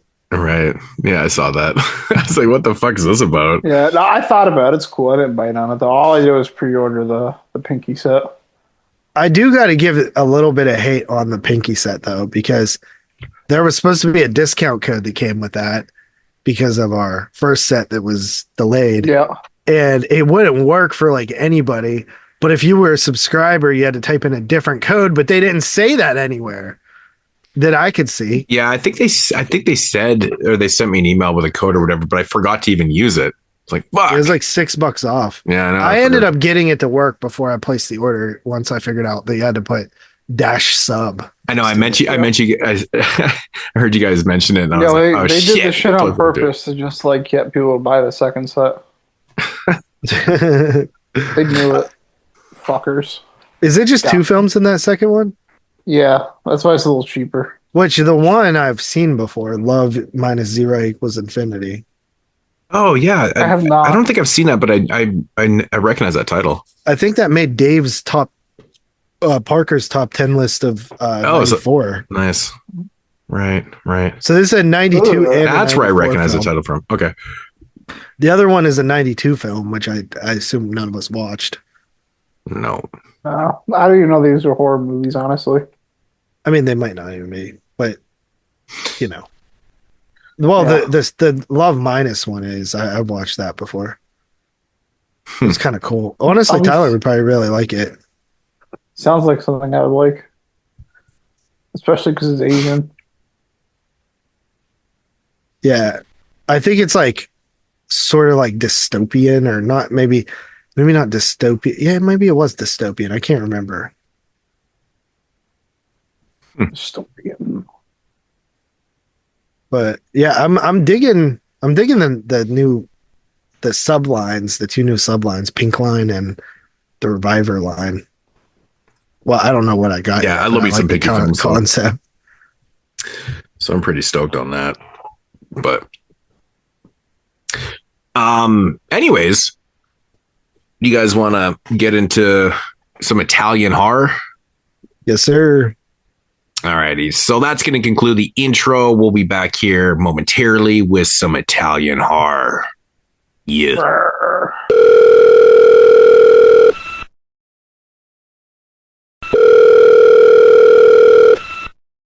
Yo, who this? Yo, Moodz, it's your boy, the ill-mannered funky child, calling you to remind you that the featured reviews on this episode contain spoilers. Aw, yeah, man, that's right, brother. Thanks for the heads up, playa. Now go back to being an unproductive asshole. Fuck you. Now tell your listeners to stop being so dumb, silly, sensitive. Yeah. And now, our feature presentation. All right, so getting into the featured reviews here on episode 302. We're going to take it back to 1970 with a film directed by Sergio Bergonzelli, and it is called In the Folds of the Flesh. Now, have you guys ever seen this film before? Nah. Nope. I'm pretty sure I heard you talk about it once, and that's like we'll put it on like my radar somewhere. And then I saw it from Mondo. I picked it up during the sale, so it's been sitting on my shelf since last year. So Yeah, I had the old DVD, and then Mondo put out the Blu-ray, which I was pretty stoked on. Yeah. So, yeah, I've seen it a few times. All right, so getting into the synopsis of it. The guests of a villa are killed off one by one by their hosts. Incest, JP. Yeah, dude, when that shit, oh my god. Decapitations and a cyanide bath feature amongst the other bizarre delights. What the fuck, right? Okay. So, I mean, to be fair, writing a synopsis for this movie is actually kind of weird. This is one of those films that we kind of have to decide if we're just going to speak all of it, because the whole movie is just like twist into twist into twist. that's the thing. Like, there's no real plot in this movie It's just, whatsoever. like, this movie's relentless. It's crazy how a movie can have no plot, but they can have like so many fucking plot twists. The plot is like there's 6 twists. And that's the whole thing, man. It's like, I mean, even from the very fucking beginning, it's that you're like, wait, what the fuck? Yeah, is going like on? it drew me in like right away because the editing is like so harsh right at the beginning. It's like really frantic and disorienting. I was like, well, this is fucking cool. so the film opens up basically with someone getting their head lopped off. And this scene is actually it's like a prologue scene, and it happened like 13 years prior, essentially. Now, the way the film is edited together, it seems like it happened like the day before, because eventually something happens in the beginning of the film. Some dude's his head gets lopped off, and there's a criminal that's escaping the police that sees somebody burying a body. But right? It, like the way that it's edited, you think like at first like they're together or something. Yeah, like that, yeah. like I know the editing is so like it's very they're, awkward. like, in cahoots or something. You're like, I know. You're like, wait, who? And you don't realize until later when he comes back that For blackmail, he's blackmailing him. yeah. But it's like it just so happens that this escaped convict has escaped and is running from the police, and he happens upon a woman burying a body in her yard. Yeah. But then he gets arrested, and nobody knows that she buried a body. This is like the most fucking giallo of giallo. Dude, this movie has probably some of the most convoluted like narrative and twists and turns. And you honestly have to like, you got to separate yourself from reality too here. It's like some of the reveals are so ridiculous in this because it goes all Freudian at points too. And it's like, it's just such a weird movie. Stuff, I just started laughing like, JP's going to love this scene. I don't even think I noticed that it was incest stuff at first because I didn't know who the fuck who was and how they were connected to each other. It's not 100% clear because in the beginning of the film, basically like our characters, and so that's actually one of the twists though too. So Lucille, who is basically the heir of this castle because, you know, her husband is dead and blah, blah, blah. And that one, and she fakes it to where he drove his boat out into the ocean or whatever. Yeah, like so that's how so he's like technically like missing, presumed dead. Yeah. So he was supposedly dead kind of thing. And that's what the weird thing with the kids though, like so the one kid, what's her name? False. Yeah. So she's supposed to be the daughter of her husband Andre, who is presumed dead at sea or whatever. So that's how she got, you know, the ownership of the castle and stuff like that. And now the boy in the film, Colin, I was under the assumption that he was supposed to be a cousin. I think he was actually introduced. They were saying that in the thing, but online it says they're brother and sister. Yeah, which is weird. So if he's a cousin, the mom is the one that buries the husband though, right? No, it's the daughter. The daughter kills her dad? That's how they show it in the beginning of the film. But there's a reveal with that's so retarded. So that's what I'm saying. Like this movie's hard to talk about without revealing like literally everything. It's hard to even understand if you watch it. Yeah, it's a mess. It's dude, like, all right, this movie's an absolute mess. So I love this guy's style, but it like maybe still kind of like. Well, no, yeah, the story is insane. But anyways, so yeah, Colin's there. So basically, we have Lucille, we have Colin, and we have False. And cousin, brother, and sister. I mean, it gets revealed that he actually is the son of Lucille later on. So that makes everything that we're watching even a little bit more bizarre. That's where the whole incest thing comes in because he's all jealous of False and what she's doing with other people. They're under the assumption that they were probably a couple and stuff. That's why there's some jealousy things that are happening and things like that. So False has this reoccurring issue because thinks that she's responsible for killing her father. The opening scene in the film, a dude gets his head lopped off, and she is told that by her mom Lucille that basically the father was, you know, beating up Lucille, raping her and stuff like that, and then she was kind of forced to lop off her dad's head. So she was under the impression that she had killed her father in this opening scene. Spoilers, but that's actually not the entire truth. This is where the whole narrative becomes super convoluted and stuff like that, is because like how Lucille basically brainwashed False into believing that she killed her father and not some other random dude that was actually there to kill Andre, who actually escapes in the fucking movie, only to be arrested years later and actually died in jail.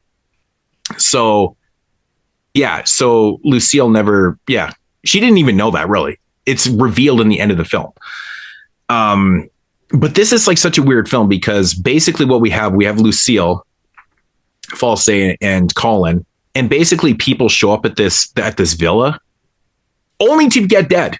Like there's a random cousin that shows up and he's hitting on the daughter and stuff like that, and then she fucking takes him out. It's like this totally crazy incest shit. And so everyone that basically shows up at this villa ends up dead. So in jumps the blackmailer. So he comes into the film. Pascal is his name.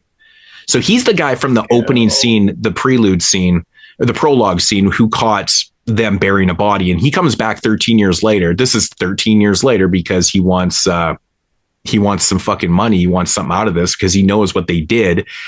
And so he shows up there. It's kind of like a home invasion thing a little bit. He's fucking around with them. He rapes Lucille. He's like trying to get with False, who's like a child, supposed to be a child. And the weirdest thing about that whole relationship is that like she starts like falling for this guy and shit. It's like so freaking weird and bizarre. Anyways, like, so his whole character is there. He's just basically there to blackmail and stuff. But it doesn't really go his way. And then we get these crazy flashbacks of Lucille when she was like in a concentration camp in World War II. Yeah. And like all her homies get fucking gassed and shit. And then she ends up fucking killing this dude by putting cyanide into hot water, which I think it actually does work, because when you put cyanide in, it releases the gases and you end up choking and stuff like that. So it was like this contrast with being gassed in the concentration camps and her gassing out this dude with cyanide and shit. It was kind of crazy actually how that went down. And a real fucking weird fact about this film, the actress that played Lucille tried to kill herself after this movie by gassing herself. That's puzzle. It's that fucked. And another fucking crazy fact, the girl that plays False in this film actually killed herself after this movie. Yeah. Fucking wild, right? That's so not good. essentially, it's got some bad juju attached to it. So Pascal ends up getting dead and stuff like that. And so like we kind of follow these characters and it's like all very strange, like Lucille, and she's got like, this daughter, but then we get introduced to this other daughter that is supposed to be like this dead. She's supposed to be dead, but she's not actually. She's actually the real daughter of Andre. But this is where the movie gets so crazy because it's like a lot of people think it's like a straight up giallo, but it's more of like a straight up like thriller horror. But then it gets investigative towards the end. So another character shows up claiming to be Andre. And this is where the narrative goes so crazy in this movie, because he claims that he's Andre, which he's supposed to be technically dead, but Lucille knows that she faked the death and she doesn't really know what the hell happened. But Lucille has convinced her daughter that she had killed her father. So she's like all fucking freaking out and stuff like that. And, so essentially, you have another daughter, and there's reveals in there too that it turns out that False is actually the real daughter of Lucille, and Colin is the son. And she had convinced her that she'd killed her own father, but she had in fact actually killed the man that Lucille had hired to kill Andre. And it went completely wrong because she was having an affair with another guy and she wanted her husband out of the picture and stuff but he ended up surviving that whole ordeal, and she ended up killing the other dude that was supposed to kill her husband. But she convinced her. Where the fuck was Andre this whole time? Well, he had escaped, and then he got picked up and arrested. He died in jail 3 years before all this shit goes down. So he died. He was in jail for like 10 years or whatever, and then so they say that, and the police actually says that. So Andre he died in jail about 3 years prior to them concluding this whole thing and stuff like confused me so much. I knew that's why I wanted to explain this whole thing, because I've seen this movie like 3 or 4 times, and the first time I watched this movie, if you see it again, it probably would be way easier. But it's just crazy because like so it turns out that Fossil, she's actually the real daughter of Lucille. And then the other girl that was in the nut house and stuff like that was the real daughter. She's the real Fossil. And she was Andre's real daughter. So crazy. It's so crazy because they claim that the other little girl that was involved, that she had all died. And so I can't remember what her name is supposed to be in the film, but yeah, so she was the real Fossil. And the girl that was claimed to be killed by a car accident on her bike when she was a child and stuff like that was actually the other girl. It's so fucking insane. There's so many goddamn twists and turns with characters. I'm still confused even after you explained it, honestly. So what are you confused about? So False is the real girl.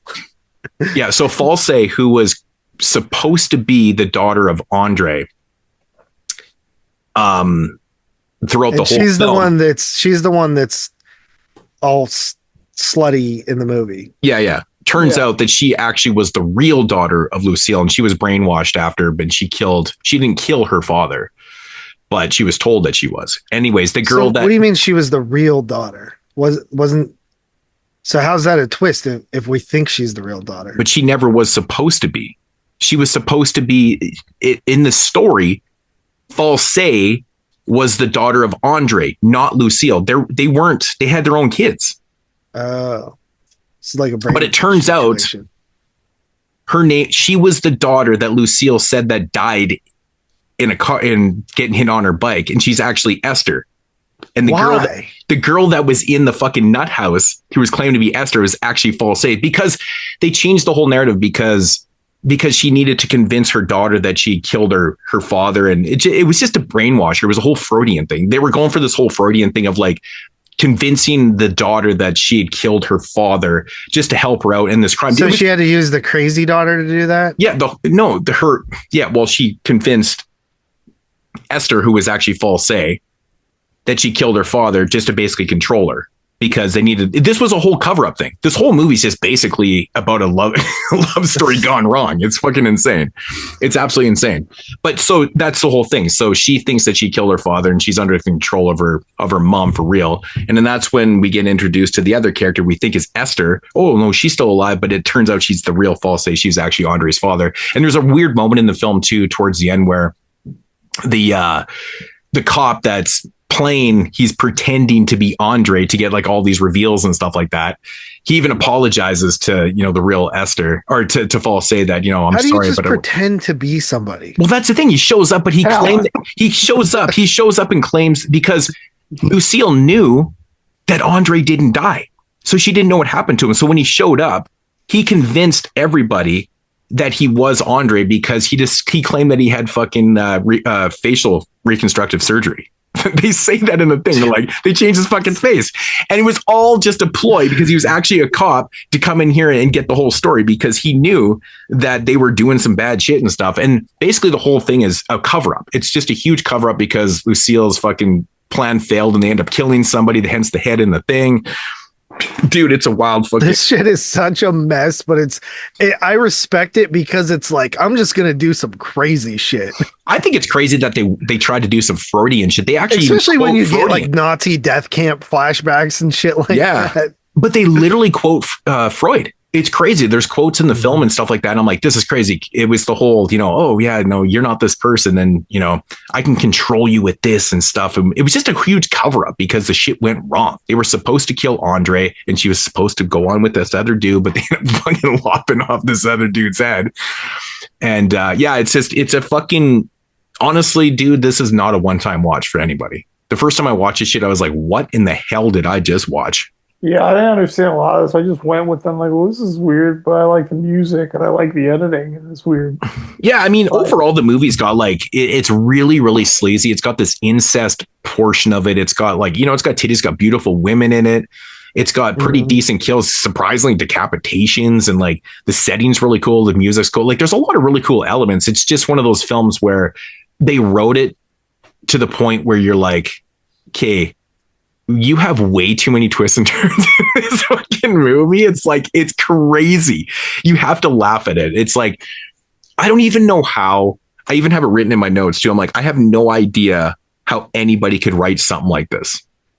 Like, how do you come up with it? Like, your characters are not who they seem. It's kind of like it's a very common theme. It's like they didn't write it. They just like wrote as many twists as they could. I don't think they're just. But it's just like the next film we're going to talk about too. It's like it's relatable when characters aren't who they are really. You know. Yeah. It's a very common theme within Giallos, but they really take this one step further. Even the detective wasn't who he was, and like this person wasn't who he was. It's like even the boy, like it revealed that like, you know, that she was Esther, and that Colin were her actual kids, and they were like incesting. I'm like, this is fucking wild. Like this is crazy. Yeah. It reminds me of when Kevin Smith told the story of when Zach and Mary Make a Porno bombed completely and he was all depressed. So he watched a bunch of hockey. He watched like a Wayne Gretzky documentary and it inspired him and shit like that. And then he started writing Red State. And how he wrote it was every time he started writing where he knew it was going, he just did something else. That's how he wrote the whole movie. That's what this guy did. Yeah, pretty much.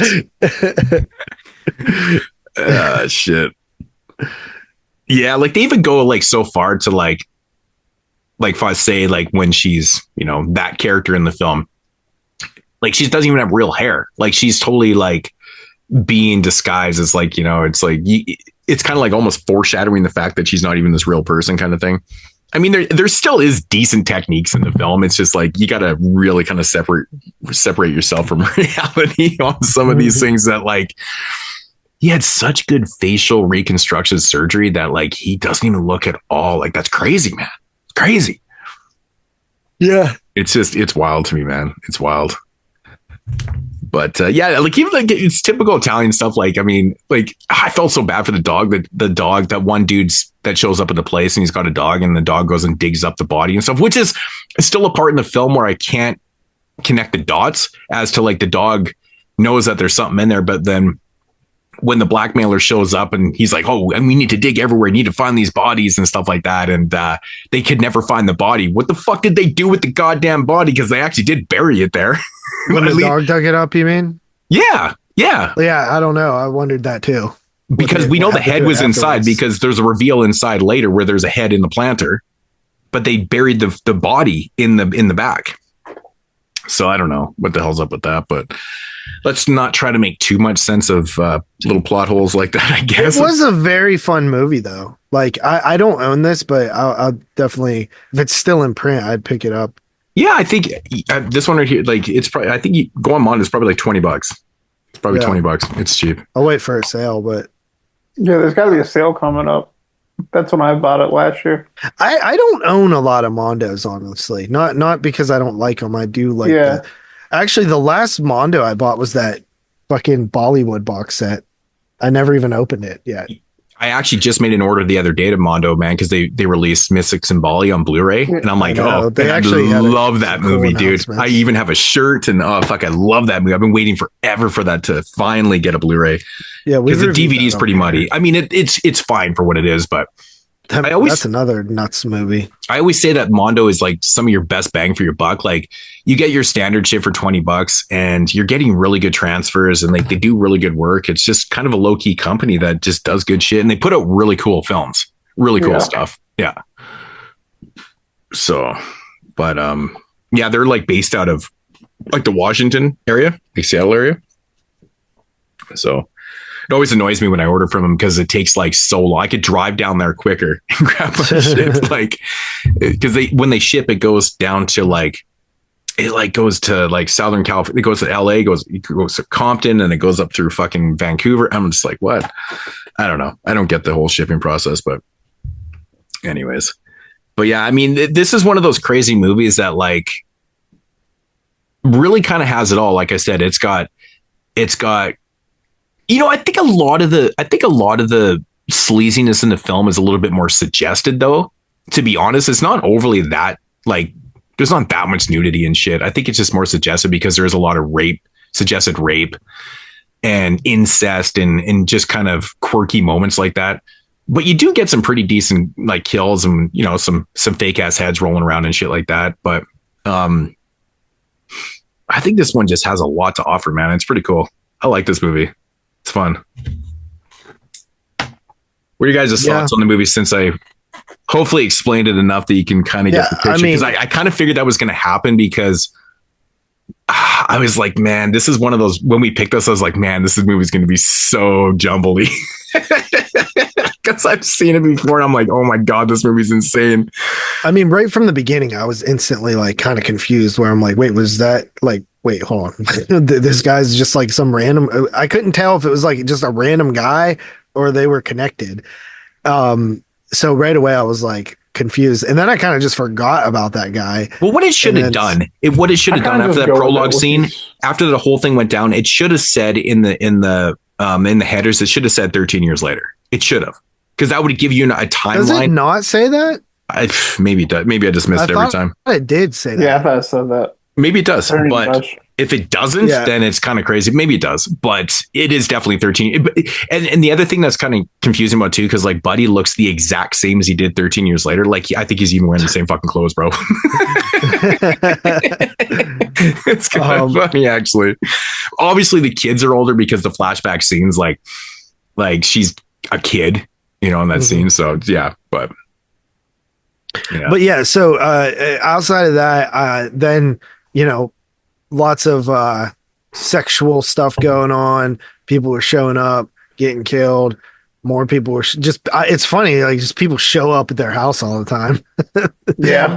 That's what's so funny about the movie. It's just like people show up and they're all, even the cop at one point, even though he's playing a part, Italian stuff. He starts even kind of hitting on the one girl. And I'm like, what the fuck is going on? This is crazy. Too. It's like so bizarre, man. It's just wacky Italian things. You just go with it.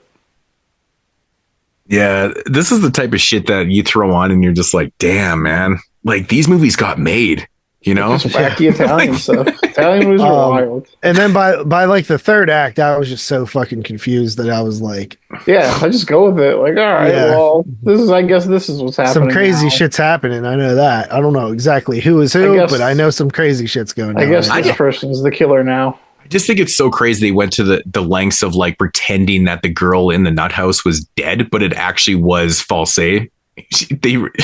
It was actually Esther. I'm like, what the fuck? Like, this is just so fucking wacky to me, man. It's such a weird storyline and like so many twists and turns. It's insane. Yeah, I actually looked up some reviews to try to understand the ending a little bit. And I saw that the horror man, Joe over there, he did a review 2 years ago which this is really hilarious. He started a series called The Holly Gialli, where he posts a Giallo review, which I'm not sure if this is quite a Giallo. It gets there towards the end a little bit, but I wouldn't really classify this as it's not a Giallo, man. It has an investigative part towards the end, but it's like the Scooby-Doo moment, right? You're just like revealing everything, right? But he has a series called The Holly Gialli, which is hilarious. Like that is perfect, Holly Jolly, because it sounds so much like Jolly. But it's funny because he didn't tell anything about the movie, so it was like super spoiler free.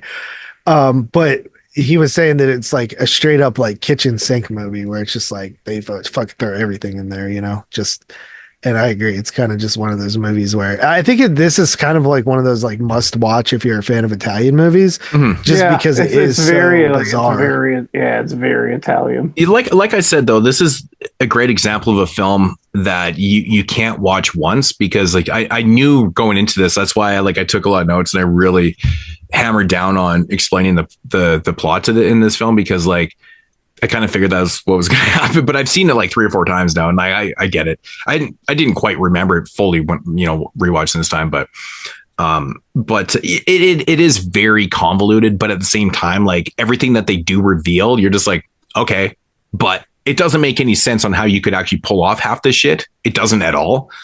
But I think for what they explain, I'm just like, okay, so these put this, and I'm like, okay. It's just like, it's almost like jarring to the point where you're like, fuck, like, how do you even, it's funny to me how you write shit like this. That's what I just don't understand about it. It's crazy. Yeah. Like for me, I think that in terms of convolution and stuff like that, I think that if you're going to be convoluted, I think being also insane is a good way to do it. You know what I mean? Where it's just like, it's so wild that the convolutedness doesn't really bother you because it's entertaining. Mhm. So yeah, I mean, I don't think it's like the greatest movie ever made or anything, but like, it's definitely entertaining. Like it's one of those movies where you're like kind of really glad you saw it because it's so just different and the plot's so zany that it makes it sort of a highlight of, you know, films of Italian films and Mhm. sort of just finding what's out there. Yeah, what's even more crazy too, like towards the end, like so when we get the reveal that the crazy girl in the nut house is the real False, they just like give her ownership of the castle because everyone gets arrested, like Lucille and Esther and fucking Colin, like they all get fucking. Well, actually, Lucille ends up dying, but the other two get arrested, and she's like, "Oh, we're gonna give her the whole castle," even though she's fucking insane, like she's crazy because she's she's lost her mind from a young age, kind of thing. I'm just like, what the fuck? This is crazy. It's even more crazy than you think it is, man.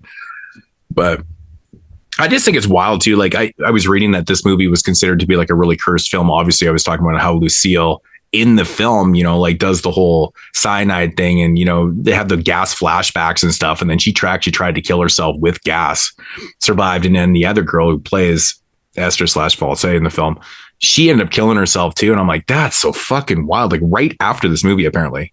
So I think it was released post-humanist for her. I think she died, and then they released the film. But it's fucking wild, man. It's crazy shit. But like throwing in those Nazi flashbacks, what the fuck? It's just so Italian, man. The Nazis. Who would ever think that you're going to get some Nazi exploitation in the middle of this movie? You know, I got some incest, we got some decapitations, but we're just going to take it to fucking World War II with some fucking some gas chamber shit. At some point, you stop being surprised. Yeah. Like, I think this is one of those films that I would tell people, like, if you're a fan of Italian films and you've never seen this, watch this movie because it's batshit insane. It's not like hardcore, like old school Japanese batshit insane, like House and stuff. It's a different type of batshit insane because they're legitimately trying to write a crazy film, but it just turns out that like everything is so utterly ridiculous when you break it down. Like, I don't know, man. I think this movie is fucking great. I think it's fun as hell. But I mean, That's even the Kindle kid scored again. one thing that we didn't even talk about is every time they kill somebody, they would like dispose of the bodies, besides the one that they buried in the backyard, obviously 13 years prior, but they would dispose of the bodies using that. They would like liquefy them. Liquefying scenes are so fucked up, dude. What are they even doing? What are they? It's like some type of weird like acid that they're like liquefying these shit. I have no idea, man. It's like a waterfall. It's like a beautiful fucking. I was like mad at that guy for like choking the dog the whole movie. The what's that? When the guy choked the dog. Yeah, because Buddy had his dog there. Because it was digging up the girls. Like, you could have just brought the dog in the house, asshole. I know, he kills the dog, and then actually when they actually end up digging up the dog because, you know, they had to prove that there was no body there and stuff. And when he picked up the dog and flopped it down, I was like, dude, that looked like a real dog. It probably was. It definitely was real. I don't know if it was just like unconscious or whatever. But then there's that scene where like he shoots the fucking, what was it, like the parrot, or not the parrot, but it was an eagle, some type of bird. And I'm just like, bro, stop killing animals in the fucking movie. So, I mean, it's not Cannibal Holocaust bad, but like these could have been. He could have just brought the dog inside. Yeah. True that, man. I mean, yeah, he just like choked out this dog. Jerk. Fucking asshole. So Tyler, what are your thoughts on the film? Since I feel like I've been talking the entire time, because I actually really like this movie. So I mean, I liked it. I had no idea what was going on. I kind of just thought, like, I just rolled with it. He kind of just, it was just like things like, okay, I guess this is happening. I just thought it was kind of like just parodying Italian. Was just doing like typical Italian shit. And I kind of thought it was on purpose. Like, it was a mess. Like, I can't, like, I don't really like it much from like a writing standpoint. I thought the idea was kind of stupid. I got a little out of control, but like I like the like I love. There's a lot I like about the way this filmmaker makes his movies, though. Yeah, this and the other one, both have like really like dreamy like cinematography. It's really unique editing and like really like almost like experimental stuff that you don't really see. Well, it's got like that psychedelic feel, right? It's that early they're 70s. Yeah, very psychedelic. Yeah. It's very it's like it's something like if for nothing else that'll stand out to me about this movie that will like kind of keep it in like somewhere in the flavor box. Like, ooh, well, there's this psychedelic giallo. I'm gonna watch this one. Maybe I'll watch like that. What's the Bava one that's like kind of psychedelic too? I forgot, like $5 for an August Moon or something. Mm-hmm. Yeah, that one has its moments. Yeah, yeah, that one's like could like double feature with that. Yeah, I can see that. Yeah, I mean, I'm generally not like when dream sequences. Well, this one doesn't really have any dream sequences, but when dream sequences are just kind of thrown into films, I'm not really a big fan. And sometimes like when flashbacks are kind of overdone and shit, it kind of gets on my nerves a little bit. This one has a ton of flashbacks, but they're all like, what the fuck moments. So like, this movie's just like bizarre. Just so like, you're like, yeah, this is pretty fucking awesome. I think that's kind of what it was going for, though. I think it kind of wants to be this like muddled mess of like bizarreness. Yeah, man, I agree, but it's crazy though. Like if you actually rewatch this film, really, like everything eventually comes around, but it's still like, it's just insane. The writing, like it's just, it's one of those films that you have to tell people to watch to believe. You got to see us to believe it, because it's like I'd say, you can't write this shit, but it obviously was written. So yeah, it's a unique film. I've always enjoyed this one. So, JP,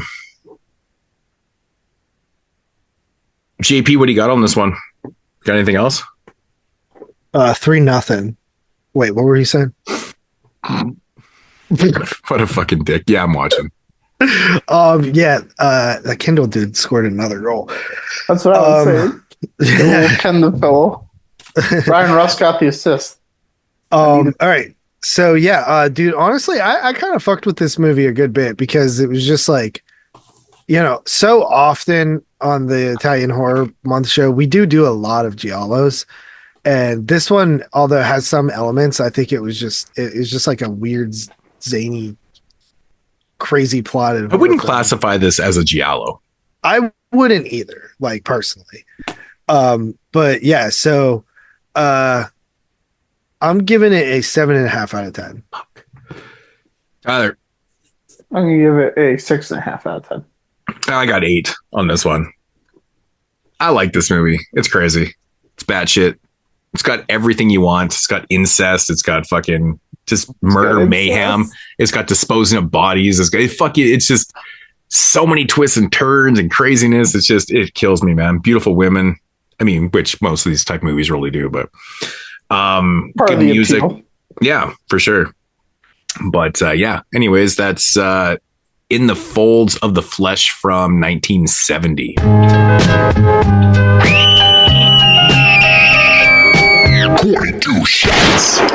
All right, so get into the second feature here from 1972, directed by Emilio Moralga. Yeah, I was not even close. That's what it is. Moralga. Yeah. I'm not looking at it. Myalgia. I don't know. You got to get a little fuck. I'm not looking at it. That's what I remember it being. Just surprising this guy didn't do another film to kind of fill out a director's spotlight. It's interesting. Well, even our last guy, Sergio Bergonzoli, or whatever the fuck his name was, like he did that movie and like Blood Delirium. He did a bunch of shit that was horror. It looks like he did a bunch of like comedies and early on. But after Blood Delirium, he made one more movie in 1990 and never directed again.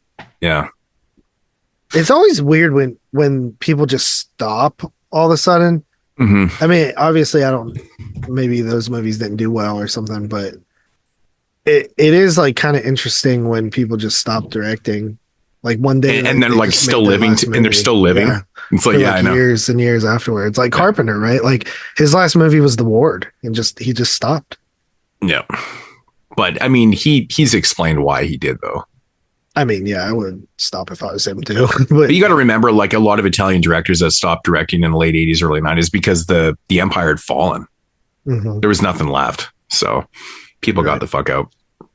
Yeah, unless you were like named Argento, pretty much. Yeah, I mean, there was a few guys. Like, I mean, obviously Lamberto Bava still did a bunch of stuff in later 90s. People are getting, acquainted with those films, like the TV films and stuff. And there's things out there.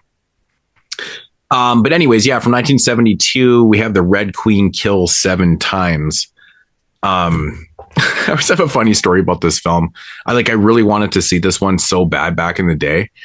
And I finally found I think it was like a German DVD of it. And yeah, it was a European DVD or whatever. And so I finally picked it up, pulled the trigger. It was cheap. The day I got it in the mail, Arrow announced a Blu-ray. Ooh. Like literally the same day. I always think about Zach, and Zach he couldn't stop laughing about that. I'm like, oh, I got my DVD, and he's like, yeah, and Arrow just announced it. I'm like, oh my god, are you fucking serious? But I still remember something like that. Like me and you and Jeremy were like on, Skype or something, not doing a show, just like chilling. Yeah. And I remember you guys talking about ordering a copy of Society from like Germany or something like that.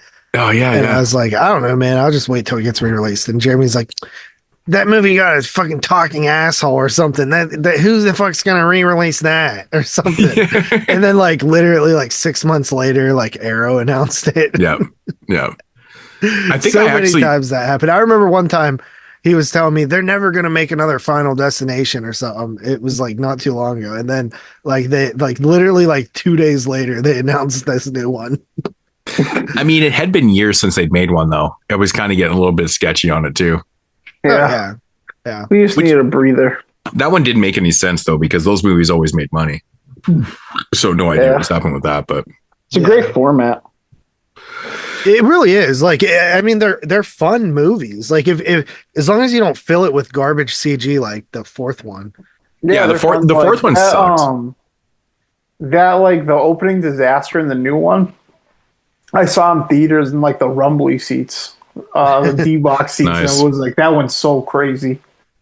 Yeah, that was a lot. That was a very fun movie. That's cool. All right, synopsis. The Red Queen kills 7 times. 2 sisters inherit their family castle, which is said to be haunted by their ancestor, a raven-haired, red-robbed woman who is said to commit 7 murders every 100 years. With the last murder being her own sister, the last murder. Yeah, so I think the folklore behind it is basically there was a black sister. That sounds bad. A red queen. A red queen and a black queen. Yeah. And so the black queen enters the sister. Well, they were sisters and they hated each other. And the black queen enters the red queen's sister in her room one night and kills her.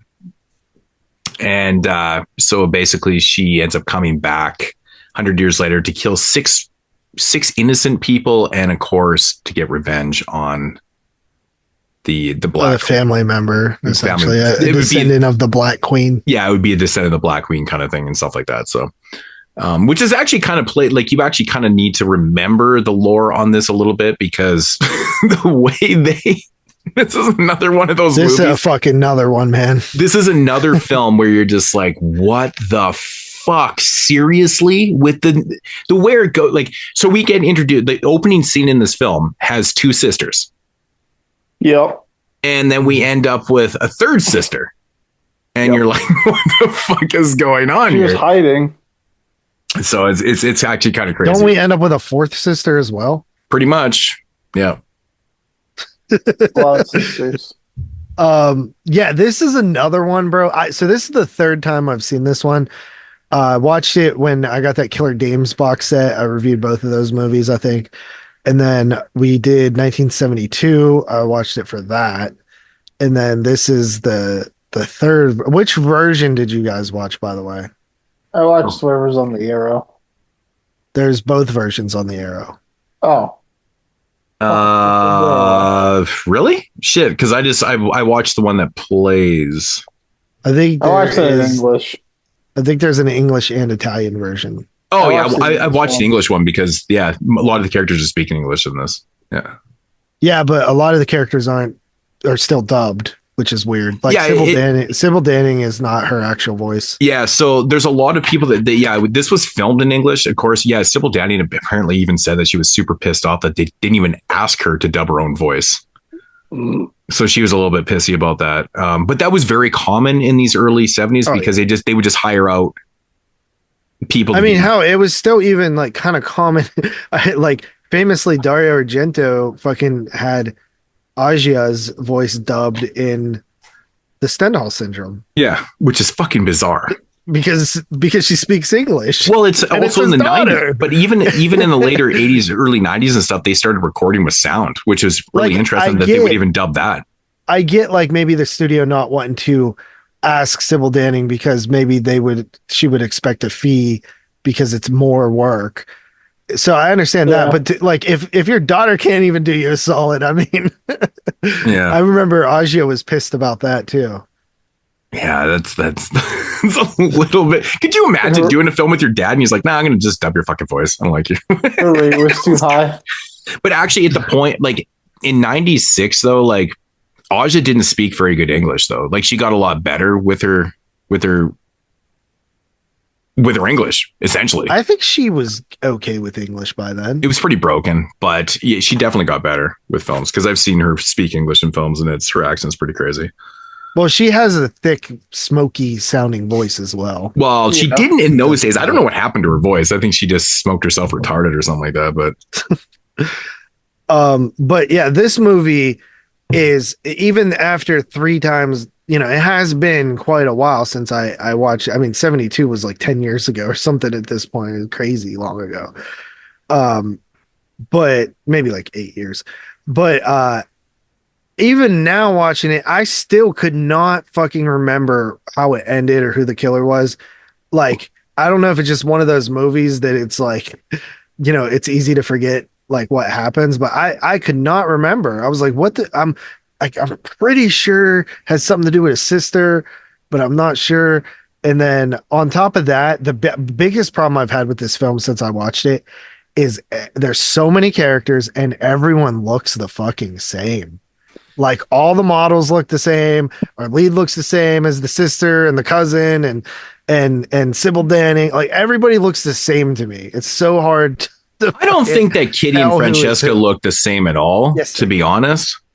Yeah, I don't think so. You know what's kind of funny actually? So I didn't know this, but the girl that plays Francesca in the film, she played in the movie The Bloodstained Lawn, which we're going to be talking about on Sinbin in a couple days.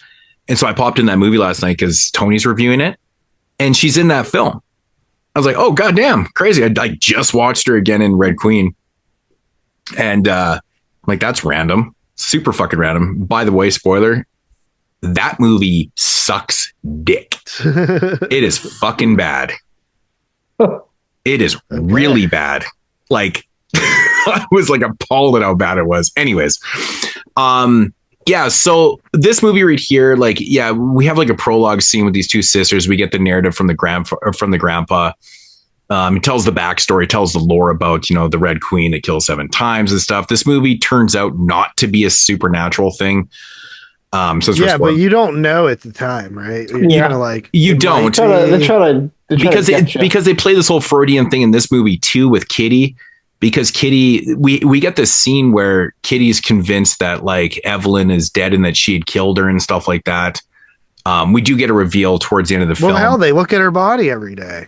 Yeah. So, but we get a reveal towards the end of the film to actually what really happened and who actually killed Evelyn, because Evelyn actually did get killed.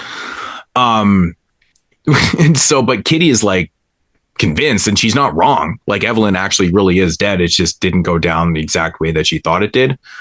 So they kind of play off that whole kind of angle where she's kind of convoluted and what's really going on, and between Evelyn's death and the lore behind the Red Queen and stuff like that.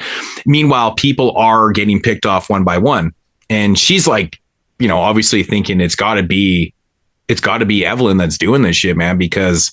But they set up a ton of red herrings in this movie as well. Like everybody's a damn red herring. Well, the thing is with this movie that's so crazy is like Kitty knows in her heart that Evelyn is dead, but nobody else does because she moved to America or something. Because it's been announced that she moved to America and stuff like that, and it's like, okay, so she can't be here because according to Kitty she's dead, but to everyone else she's living in fucking America. It's like so. Or she's the killer. Okay, so like if she's not doing the killing, she's not in America, like then who is doing this and stuff like that? And this is a pretty interesting one. It kind of has like this whole model age thing. Like Kitty, I think, is like a photographer in like a model agency and stuff like that. And it gets a little bit sleazy. Like Sybil Danning is like a character. She plays a Lulu character named Lulu. And then that dude got like a girl in like the nut house, and then he's dating another girl, and then Sybil Danning's trying to fuck him, and you're like. And that's the same dude that's like Kitty's boyfriend. It's like this guy's all over the fucking place. It's like, what the fuck is this guy? I know this guy's like I think they're playing off that whole model thing where like this guy's involved and like he's just can get any chickens. Yeah, because the chick in the nut house is his wife. Right. His fucking wife. So like he's cheating on Kitty, who's his girlfriend, with fucking Lulu, which is Sybil Danning. And by the way, that scene where Sybil Danning is on the couch naked, holy fuck.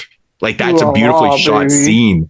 Like it's really shot well. And I'm like, oh my God. I remember even on the special features for that Arrow disc that came out back when I reviewed it on YouTube or whatever, like there's some interviews with Sybil Danning and just like, God damn, she's still hot. Yeah, man, it's crazy. And it's crazy how different she looks in this movie to like maybe just a few years later when she was doing like Corman films. Yeah. Like if you take what she looks like in this film, which is obviously about 10 years, maybe a little bit more, to when she did like The Howling 2. Fucking wild, man. Like she looks so different. It's crazy.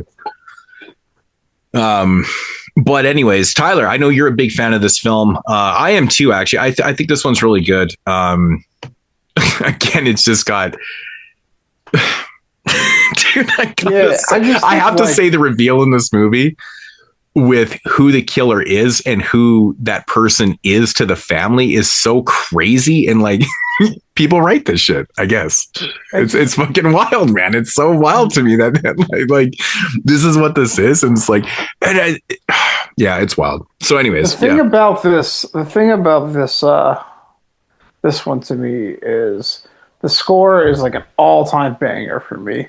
Yeah, the score is really good in this one. It's pretty catchy. It's pretty catchy. I actually fell asleep watching it. You ever notice like this movie is totally shot in Germany? The score gets ripped off all the time too. Yeah, it does. This score was in Piercing. This score was in that fucking Immaculate movie. Yeah. I wonder why this score. I mean, I get it. It's pretty catchy and stuff. So good. It is good, but like I wonder like how it's crazy because there's so many good scores out there.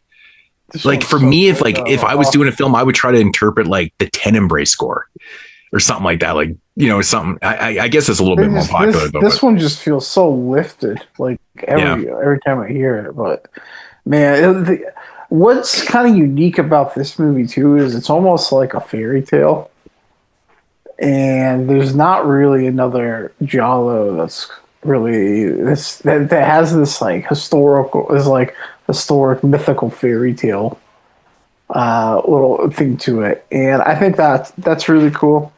Yeah, it's pretty stock. Like, I mean, it's got the same ridiculous things you see in every Giallo. I think the kills are pretty fine in this. This has got some good imagery too. Like, I like that first kill, like in the park, like where they're in the park. You get with the fucking post through the head. Yeah, and you get like this, like you get all these shots of there, and then there's one later on of her like running down the hall. There's just like this really cool shots of this like red caped woman just like barreling down like this. I actually really love the design of the Red Queen. You know, with the whited out face, the black hair, and the red cape. It's pretty cool, man. Can you guys think of what my favorite kill is in this film? The car. Yeah, absolutely. That dude's really being drugged, bro. Dude, 100%, man. And like, I just think it's so funny because the dude's like a heroin addict and he's getting drugged by a car. It's like, what a fucking trip that is. But like, the fact that she just like, she fucking like shuts the door on his like fucking. I think you just overcoat. said like 4 puns in that sentence. Dude, it's so fucking funny. But like, it clearly ends up in like a dummy death too. Like, you know, it's a dummy. I'm just like, this is fucking awesome. But it's like it's so vicious, that kill, man. It's like the only thing I think that could have made this movie better is if you had like an actual good like 6 kills, right? Yeah. Because we got those 2, and there's kind of like some off-screen stuff. But like if there was actually like 6 kills that were the quality. Well, one of the kills actually is done by like when Sybil, like Lulu gets killed, it's done by a gun. Right. So it's like, yeah, it's not really overly that crazy. Yeah, if they actually took the whole gimmick with the Red Queen kills 7 times and the last one being the you got like so you got like 6 actual like solid kills, that would have took this movie next level. Yeah, it's a good point. Actually, it's a good point. Yeah. Yeah, but this movie just for those reasons, this movie's always just been a ton of fun with me. This is also just one of the early giallos I saw outside of the super popular ones. So it me just too. happens Actually, to be one too. It's just like it's been with me a long time. I actually really like this movie, and I think that also setting it like because you get in a lot of giallos, you get a ton of police detectives and stuff like that. But I think like setting this one, it's sort of like why like Argento's opera and stuff like that. Just this and Creep or Tenebrae, like where that's set. And I like the idea that this is set in like a modeling agency and there's like all these models and shit like that. Just having it have like a nice like fresh idea to roll around with the crazy narrative of the whodunit and the mystery and stuff like that. I think that kind of sets this one apart from a lot of giallos that you see. And obviously the score is really good. The killer's cool. There's a couple of good kills, and the twist is absurd and ridiculous, but actually isn't that stupid. Like it makes enough sense to where you're like, oh, that doesn't, like a lot of giallos, it's just like, wait, what? Like, but this one, worse offenders. Yeah, this one is convoluted a little bit, but it's not like it still follows the lore of what they set up, you know? Yeah. Years later, we get Delirium that Lamberto Bava directed. It was like a modeling one. I watched that earlier this year too. Yeah, I like that movie too. It's got I can't remember the girl's name that stars in with the one with the really nice boobs. That really breaks it down, doesn't it? No, but you know, the one on the cover. Yeah, she's really fucking hot, man. The dude's wife that gets killed on the fence in this film, that kill's okay. I like it. Yeah, it's good stuff. But yeah, it's I think this, I don't know, it got some good like set pieces and stuff, like even like where the you know the murder quote unquote happens with the little like pond, like lake or river or whatever the hell that is. Yeah. I like the landscapes and the settings and stuff like that. What else? I think that I mean that score cannot be understated. It is awesome. Like from the opening seconds of the movie, you know, it's pretty cool. And like I said, I fell asleep and that shit was playing. And normally I get real annoyed hearing the menu of the DVD play over and over again in my sleep. But yeah, not too bad on that one. What else? Tons of beautiful people in this movie, really. I mean, a lot of hotties. Barbara Boucher, baby. Yeah, Barbara Boucher is amazing. Yeah, Nikolai Bruni did the music for this film, right? Yeah. Or Bruno Nikolai. Yeah. Yeah. Who did, I think he did a bunch of good ones. He did the music for Bird, right? You do the music for, you compose that one? I can't even remember. I don't think he did. Well, I didn't check. Oh, I'm looking at the conductor. So like he was part of it though. He conducted the. Oh my god! Like his fucking filmography is insane, bro. He did Your Vice, right? Yes, he did. Same year as this film. He did Dracula, Prisoner of Frankenstein, which I reviewed I think a couple years ago. Oh my god, dude, it's crazy. Yeah, dude's dope, man. He did the Night Evelyn Came Out of the Grave too. Case of Scorpion's Tail. Oh, it just keeps going on and on. Count Dracula, Nightmares Coming Home. He worked with Franco quite often, man. He did a lot of Franco films. That's why they always sound good. Holy shit, he did a ton of Franco films, like 99 Women, fucking Eugenie, Count Dracula, Nightmares Coming at Night. Oh, it just keeps going on and on. It's crazy. Well, I think he did Eyeball also. I'm pretty sure he did that one. Anyways, the point is, we did Caligula. Fuck, this is wild. It's so weird. So he was composing. His last one was in 91. Then he came back in 2023 for like a short. It's random. You need a paycheck. Yeah. Pay the bills. So this movie right here, man, like I actually think one of the most vicious kills in the film is actually the flashback scene to where like Francesca actually they show the kill. Yeah, they show the what really happened. Yeah, so like when Francesca is shown to what really happens when she kills Evelyn, when she's banging her fucking head on the fucking side of the pool and shit like that, I'm just like, bro. Yeah. It's pretty vicious, man. It's pretty vicious. So, I mean, there's some pretty decent kills in this, man. But it can't be understated, though, like how hot the women are in this movie. It's absolutely ridiculous. Like, yeah, Barbara Boucher is fucking amazing. Martina Malfatti, like, she's fucking dope. Sybil Danning, oh my God. Like, it's just everybody, man. Even the girl that plays Rosemary, she's really cute, too, man. It's like, just never ends. Great cast. I mean, it's sleazy. It's sleazy. It's got its moments. Sybil Danny's naked in film quite often. Can't really go wrong. Oh, yeah. But yeah, I really like the third act in this film, though, too. Like, I love inside the castle and shit. And like when, you know, the whole flood scene happens and stuff, like that's really well done. The whole reveal of like who the killer is. The fact that they explained in a way that like she was purchased from because she was orphaned. So they like purchased her. So like it was done purposely to avoid like the curse, you know, so the Red Queen doesn't come back and stuff. And I was like, that's fucking wild. Like you're just gonna go you're just gonna go purchase somebody. But then it's crazy because this whole movie is essentially just like a greed story. Like Francesca, like the reason why she killed Evelyn in the first place, because it was step one of many steps to accumulate the whole riches. She wanted everything. She didn't want to share anything with anybody. So that was step one. So then you have to bring in another person to like stop this curse. So like they bring in this person, but then like the whole reveal with Francesca and Rosemary is absolutely fucking insane to me. But it's still a little bit convoluted to me and like on how she really got her to do this shit though. It's a giallo. It doesn't have to make sense. I know it is interesting to me, but yeah, things go batshit in the end of this movie too. Like just how her demise and everything. Oh, it's wild. It's pretty fucking wild stuff. Yeah, it's kind of just how they all went back in the day. They weren't really pulling any punches here, though. It's like, man, like we're not gonna really have any survivors here. I mean, I guess Kitty, she lives, but yeah, I will be putting the spoiler thing at the beginning of this. Obviously, these movies are just impossible to talk about if you're not going to talk about like certain things. It's like, what do you say? Right.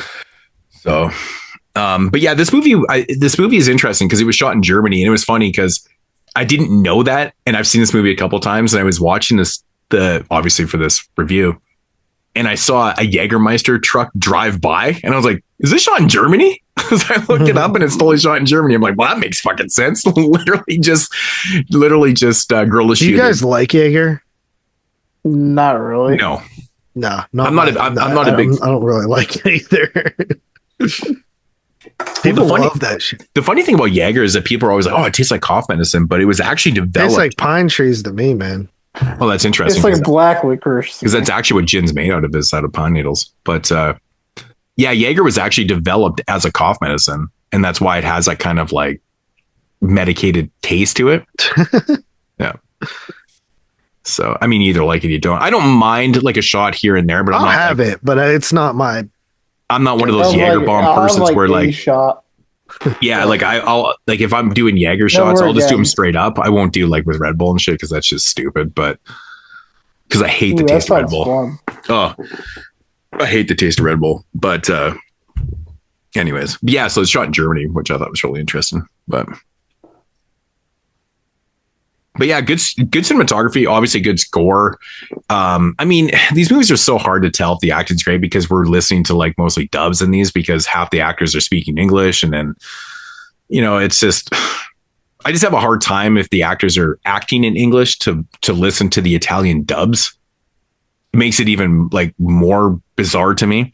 If an Italian movie has an English dub, I will usually go with that.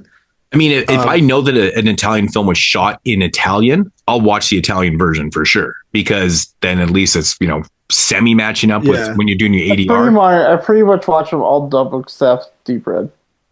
Yeah. I mean, with this, I mean, yeah, there's so many films that are using American actors and stuff. And like, you can clearly see they're speaking English. It's just like, then you're just watching this like weird dub. It's like, I don't know. I just have this thing. I mean, obviously if I'm watching any type of foreign films, I'm watching the language. You know, if I'm watching a Japanese film or a Korean film, I'm not watching any dubs. I can't have there's only two real like movie types that I prefer the dubs with, and that is Italian films, and that's not all of them, but Godzilla's up there actually. I didn't think about that, but in sort of the same vein is anime. Like, I feel like anime dubs are so much better anytime I watch like an anime and I'm like watching the sub and then I switch to a dub. I'm like, oh man, this just hits better. The people that try to argue that, dude, it's all dubbed anyways. It's like all dubbed anyway. Your voice acting, right? Yeah, I know, right? It's a stupid fucking argument, man. Like, you're literally voice acting. Like, you can do it fine. These anime nerds will fucking there fight is you no way. it, there is of no course shot I would have been able to binge watch fucking 88 episodes of this show. What, Attack on Titan? Yeah, this week I binge watched Attack on Titan and then I watched the movie. Is it good? It's fucking like I feel empty that I like might never see something this good again. Really? I've heard good things. My coworker's a big anime dude, and he's always trying to get me to watch these anime series. It's literally like about like a fucking giant titans like pushing humanity to the brink of extinction. And like the first episode, they come in their fucking village and eat them all. Nice. It's insane. So yeah, Red Queen kills 7 times. Yeah. What else you guys got on it? I can't think of. There's a cool like house flooding thing. Well, I said that it's my favorite scene in the film. Actually, is towards the end when the whole flooding happens, like in the castle and stuff. Oh, and the one actress has a really good scream. Somebody else pointed that out on a review I watched. Has a really good scream. Yeah, like her scream is really good. So give credit to someone dubbing the scream. Yeah, whoever dubbed it. Yeah. Yeah, I'm not sure. All right. I don't know if you guys have anything else. No, I mean, I pretty much said my piece on this one. Yeah, my thing about this movie it's just the blasphemy. The score's so good. I think the kills are pretty good. Like, I like this fairy tales quality to it. It's got a lot of really good imagery, a lot of good shots. It's like, it's got a million hot chicks in it. It's just fucking awesome. Just fun. Mm-hmm. Yeah, because it's not like your typical giallo where it's something different. It really it's not your black love killer. This is like you said, it's more of a fairy tale where you have this red cloaked killer out there, similar to kind of like a Little Red Riding Hood a little bit, but in a sense, but it's not the same lore. But good stuff though, all around good movie. So Tyler, what do you give this one? I give this one 8 out of 10. I like this one a lot. Yeah, I'm also going to give this one 8 out of 10. Yeah, I am right there with you guys. 8 out of 10. Tyler, you probably would have really enjoyed our 1972 top 10 because there were quite a lot of Italian flicks and giallos out there. This year, Vice, Images, Solange. Sisters. Wait, let me talk the Solange. Oh, that definitely would have made my top 10. Oh yeah, 72 is chock full. It's prime. Yeah, I like Solange. That's got another really good score too. All right, so that is The Red Queen Kills 7 Times from 1972.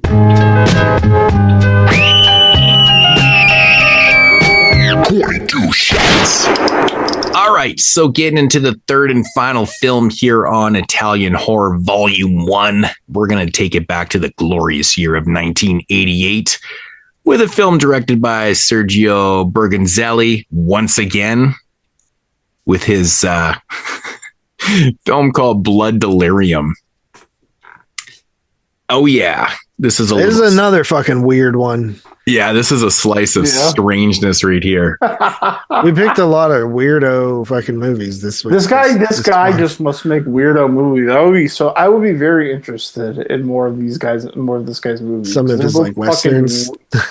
I just want to know if they're like all weird like this. Yeah. That's just his thing. Yeah, because again, he wrote this film, so yeah. And it's like starring John Philip Law.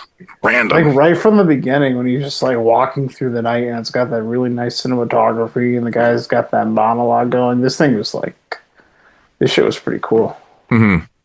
I couldn't find this anywhere. This is on Dave's Plex. I got lucky. Where the hell did I watch this? Oh, I own this. I watched it on Dave's Plex. I actually owned the Red Queen in this. I had to find in the Fold to Fletch, which actually was pretty hard to find for me. I own that one. I own Red Queen too. Then I had to watch it on some like Russian bootleg site. This one was on YouTube too, but the transfer was ass. But it was only 77 minutes, and like all the comments, like they cut like this is the cut version. Don't waste your time with this. My thing is, I would have just purchased it like I do with most of the titles, but we kind of switched around the weeks because originally we were going to do. Yeah, that's right.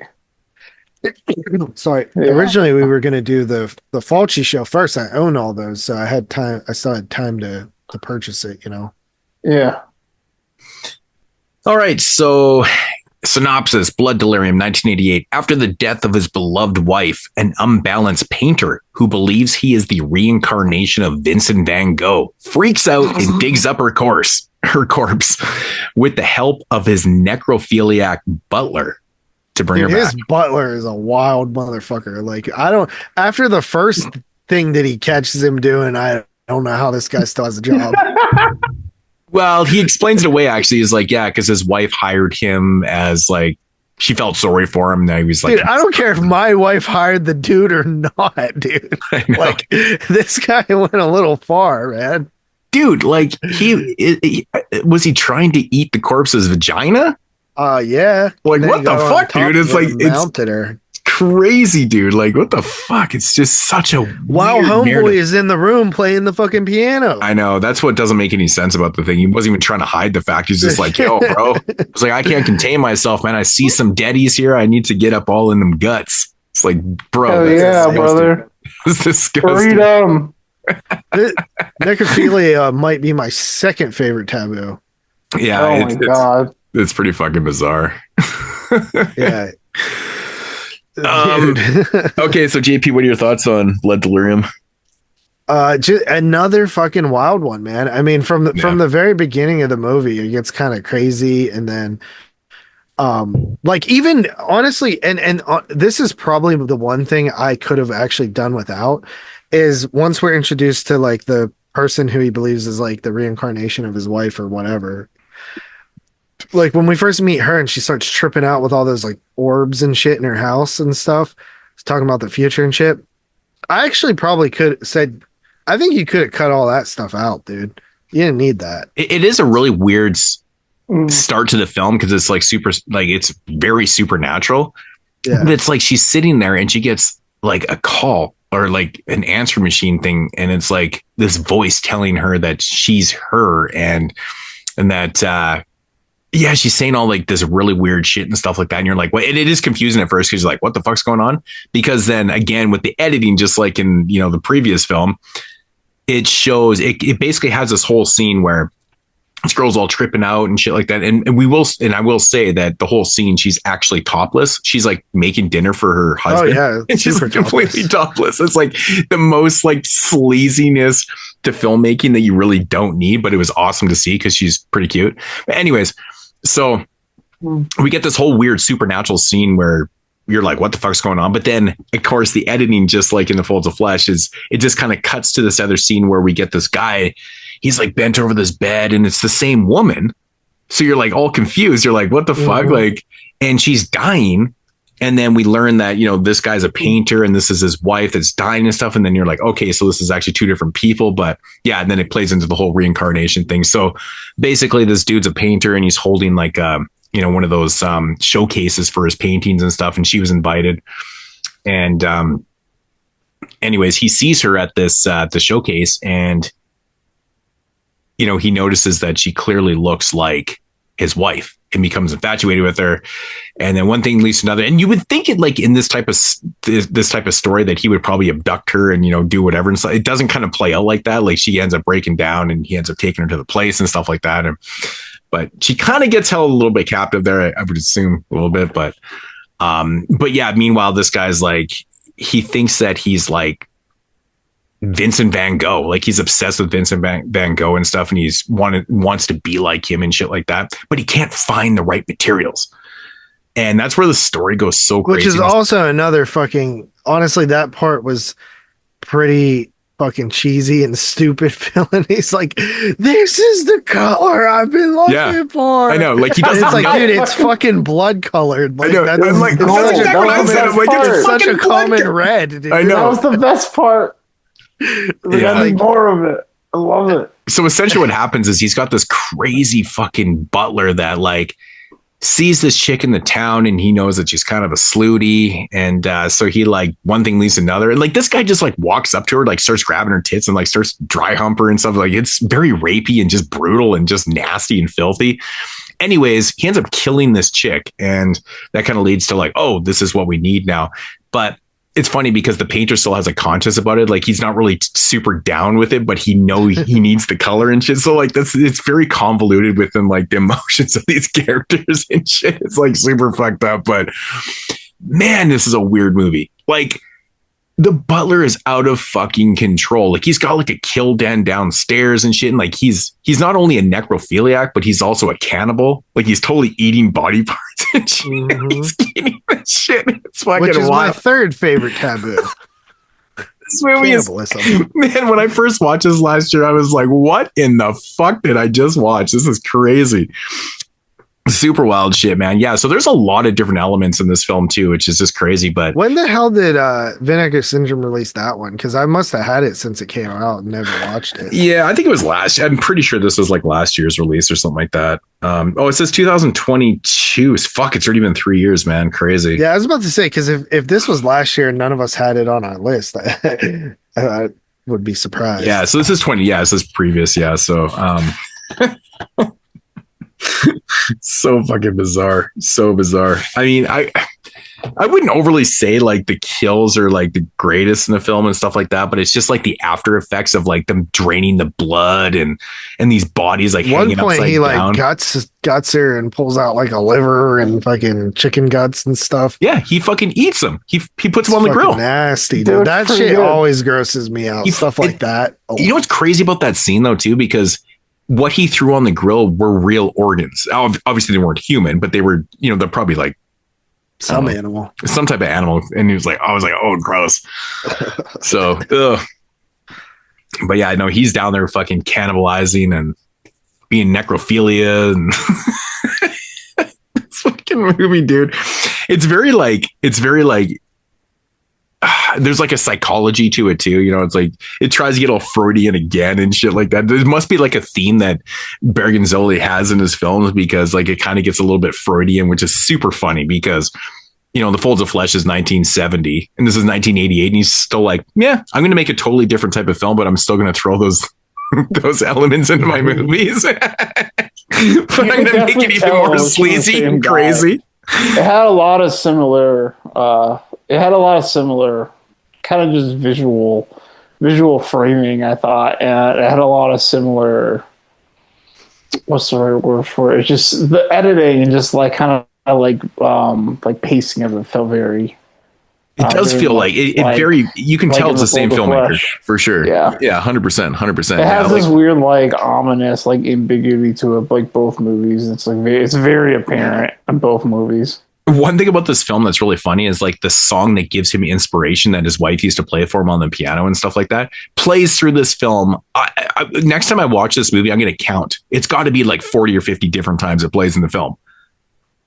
Like it feels like it plays every 2 or 3 minutes. It's crazy because it's like it's inspiration, and my wife used to play this. Inspiration, just like you needed the right color of the right color, the right shade of red. That was one of the 3 primary colors. Yeah, that was my favorite part. Dude, I like how again with the psychology, man, when he thinks that the wife is like laughing at him and shit like that. Those scenes are so stupid. It's pretty funny actually, but they actually go get like her body. Oh yeah, later on in the film, they dig it up and bring it home, and they're like there's that scene where he's like trying to paint and stuff like that, and he feels like he's not doing a good job because he didn't have the right materials, didn't have the right colors and stuff like that, and like she starts laughing at him. It gets into this like deep like Freudian psychology and stuff again. I'm just like, oh my god, we're doing this again. It's ridiculous. You know what I can't fucking stand? I can't stand art dorks.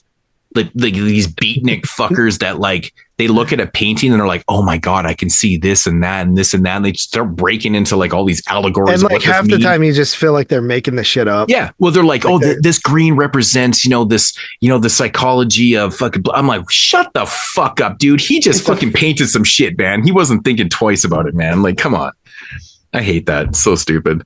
But like, there's a point in the film where they like start kind of breaking down at the showcase, and I'm just like, oh, come on, ridiculous. But kind of like what we're doing with movies, we look into shit like people are like, you're doing the same fucking thing. Yeah, you're probably right, whatever.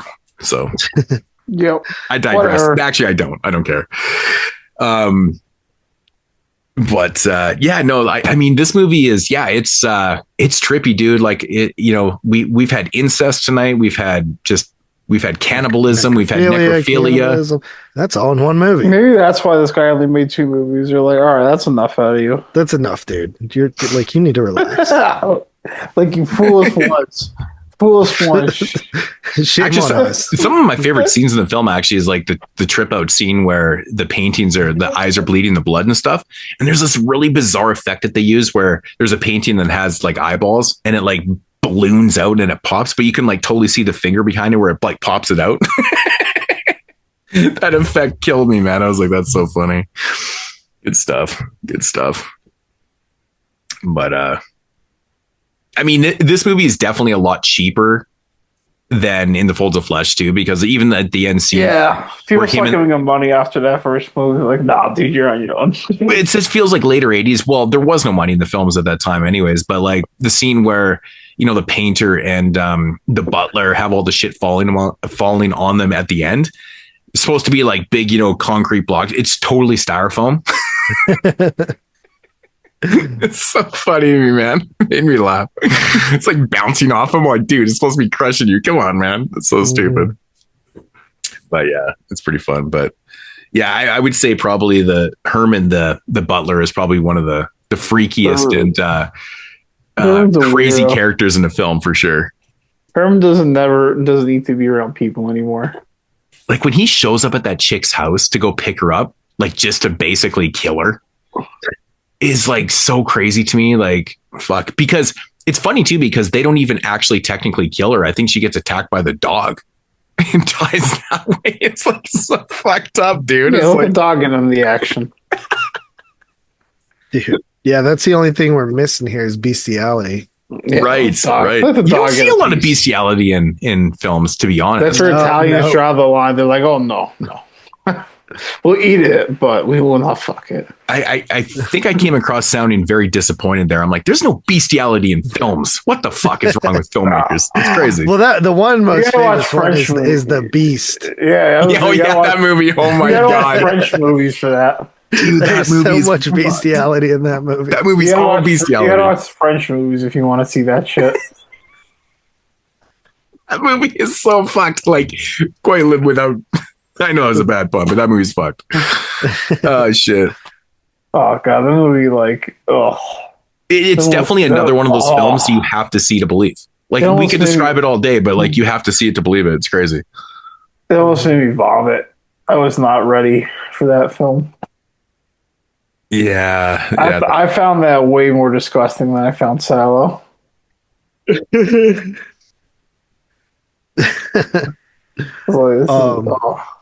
But yeah, that's a movie. Dude, this movie's so funny. So like, the scene where there's that huge storm kind of ripping through his place. And actually one thing I like about this film is the setting, because he lives among like a ruins, like up in a mountain kind of thing. And it's really cool, like how it is and stuff. It's obviously like a real thing. Yeah, because he even kind of shows it off, like that it's like lonely and stuff. Yeah. When he first brings Chick up there. Yeah, the setting is fucking fantastic in this film. Like, there's a really great shot of like them up on like the higher part of it. Anyways, they're looking down into the ruins, and like everything's just super desolate and shit. It looks awesome. It's pretty cool. So there is some good stuff in here. But yeah, though, that scene where there's that storm that's kind of brewing through the whole place and stuff, and they keep focusing on this candle, which is so funny to me because it's lit through this whole storm. But every once in a while, if you keep watching the scene, the candle goes out, but then it cuts back to it being lit. It does it like 3 or 4 times. I'm just like, oh my god, it's so funny. It was so cheap, but it still has like that later 80s like Italian feel to it, though. It really does. I think it's pretty cool. Mm-hmm. Yeah, but yeah, just a really kind of hardcore, kind of sleazy entry into the Italian world of cinema, man. It's this is a bizarre one. You know what's a really weird thing that I've never even seen in a film before is that electrified door. Who the fuck has an electrified door like that? Like, you go to touch the handle, you can just like hit a button, just like fucking fry you up and shit. That's crazy. He said it was for the dogs that didn't get into like the pantry or the whatever, but I'm like, okay, it's pretty wild. So yeah, so like that one song that plays through the film gets a little bit tedious because it plays so much. But the other music in the film isn't actually that bad. I want to see what else this guy did. He didn't really do anything. So his filmography is pretty sporadic. It's probably why. I think this one being his last. That's crazy. You gotta stop letting Sergio make movies. Yeah, it's almost too bad that he didn't do more of this shit like forever. Oh yeah, I mean, he's 2 for 2 for me. You know, I would have liked to see him do more. Yeah, I'd definitely be interested in seeing more of this guy's movies. This guy's a weirdo. I like weirdos. Yeah. There's a little bit of odd editing though, man. There's a scene where like he's I kind like of that stuff though. Honestly, like there's like a lot I think are like a mess about these movies, but those things make me want to like these movies so bad. Well, it's the scene where like when her actual husband or boyfriend shows up or whatever to like go and save her and stuff. So like to get up into where his place is you have to go up like these steps, right? But he has there's like a roof kind of gate, right? It's kind of like a cellar, you know, like people's, wine cellars and stuff like that in their houses, but it's like up on a ruin. Anyways, so that scene where he's like, hey, get out of here and stuff. And then it cuts to him like in a vehicle and he's like, oh, there's her vehicle. And he jumps out of the fucking rig. It's like such an oddly edited scene. I'm like, I watched that like 3 times going, really? That's the continuity. It felt so awkward and odd to me, but I'm like, okay, whatever. I wrote that, but he jumps out of the fucking truck and just like does this barrel roll. And he's like, oh, there's her vehicle, right? Cause he's trying to, find where his fucking wife is or whatever. So yeah, it's, did we score again? Mm-hmm. Nice. Yeah, you scored like 7 minutes ago. Oh no, we just scored again. Oh no, that's 4-3 now. Oh yeah, and I just saw you. Holy shit! Picture up 3-0 now, down 4-3. Wow. What a bunch of Sorry. choke artists. Yeah. I was shooting them 33-19, but you have a Kristen Jari in that, so. Sorry, I was too busy talking about the weirdness of Blood Delirium. Should have had Arthur C. I missed the other goal. Last time I saw it was 3-2. I was really looking at the score. I had it like in the corner of I my think that phone. was McMahon. Was it? Nice. He's the McMahon. But yeah, no, Blood Delirium, man. This was such a wacky show of films, really. Oh yeah, it totally was. I mean, this one's very narrative wise is really easy to understand, but it's still strange with the supernatural elements. Even like how it bookends itself though, too, right? It starts out with this like weird supernatural element and then it ends with one. Kind of fucking bizarre. So yeah, I know. I honestly think it didn't even need to be there. Like, I mean, I'm fine with it there, but like, I think it adds this weird element to it that like it's just kind of, yeah, like you're right. It doesn't need to be there, but I feel like not having it just takes away from even making it even more bizarre. You know what I mean? Like it's just one more element of bizarreness. Yeah, one more. Yeah, I get what you're saying. Yeah. So, but got anything else on it? Not really. There's not really a whole lot more to say. It's pretty standard and stuff. I mean, there's some pretty cheesy effects and shit. Like, I mean, when they pull the body out, actually, that's another thing we didn't talk about. When he digs up his wife after a year and she's like, oh, she's had a rough going last year. I'm like, yeah, well, she's been rotting for a year, bro. Like she's bones. So anyways, they bring her back and it's so funny. They like put a face on her and it's so creepy looking. It's so fucking creepy looking. It's like you just see that fucking skeleton with the face and you're like, all right, you're using this for inspiration, buddy. Like, I don't think it's gonna work. Might work. This is supposed to encapsulate the beauty of your long lost muse. Like, I think you might want to rethink this one, dude. I know. It's so utterly ridiculous, man. Oh shit. Fuck, it's so funny. It's funny too because it like there's a scene where they show like I think they put the fingers like up on the piano or whatever, and they drilled holes like in the wrist and put like those like little metal zap ties in there just to like hold her together and shit. I don't know if that was like supposed to be shown to us, right, but it was like, there. Is that just supposed to be how they did the practical effect, or is it supposed to dictate what the characters did? Exactly. And but it was like focused right on it. And I was like, oh my God, that's so funny, dude. Like it's hilarious. Like I just kept noticing the funniest things in this film. But all in all, man, this is a funny film. I'm gonna give this one a 7.5 out of 10. It's definitely one of those weird, quirky shits that again, you gotta see it to believe it. It's an oddity. It's an oddity. Fun film though. Really fun film. GP, it's you. Oh, it's me. Yeah, I'm right with you. 7.5 out of 10. I could even probably go up in the future because it is just one of those like, and not, it's honestly like it's pretty awesome, honestly, man. If you never picked up that Vinegar Syndrome, I definitely recommend getting it. Tyler, I'm gonna go 6.5 on this one. you always got to be the fucking. I'm going to be a little bit lower. No, got to be a little bit more harsh. Yeah, all we have to do if we ever want Tyler, to go watch your Tyler's black and white rating film. is just go 1 point under the average. It's too late for a black and white film. Well, we're getting one next week though. Fulci. Yeah. Oh yeah. The Girl Knew Too Much is black and white. No, that's Oh, Bava. yeah. Go ahead, Oh yeah. Bob. Did I say Fulci?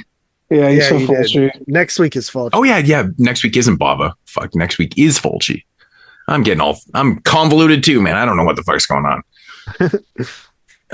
So that is going to conclude episode Blood Delirium from 1988, and of course episode 302, Italian Horror Volume 1. And of course next week is not going to be Bava, it is Lucio Fulci. And it's gonna we be should be having a special guest on the next 3 Italian shows if all goes as planned. Next time we will be having a guest who, hopefully, if everything goes as planned, I think it'll be his 3rd appearance on the show. Yep, I think so. So yeah. Yeah, so I'm looking forward to that. Manhattan Baby, Murder Rock, and Enigma. Yeah, I've only seen Murder Rock. You've never seen Manhattan Baby before? Really? Nope. And I've owned it on Blu-ray forever.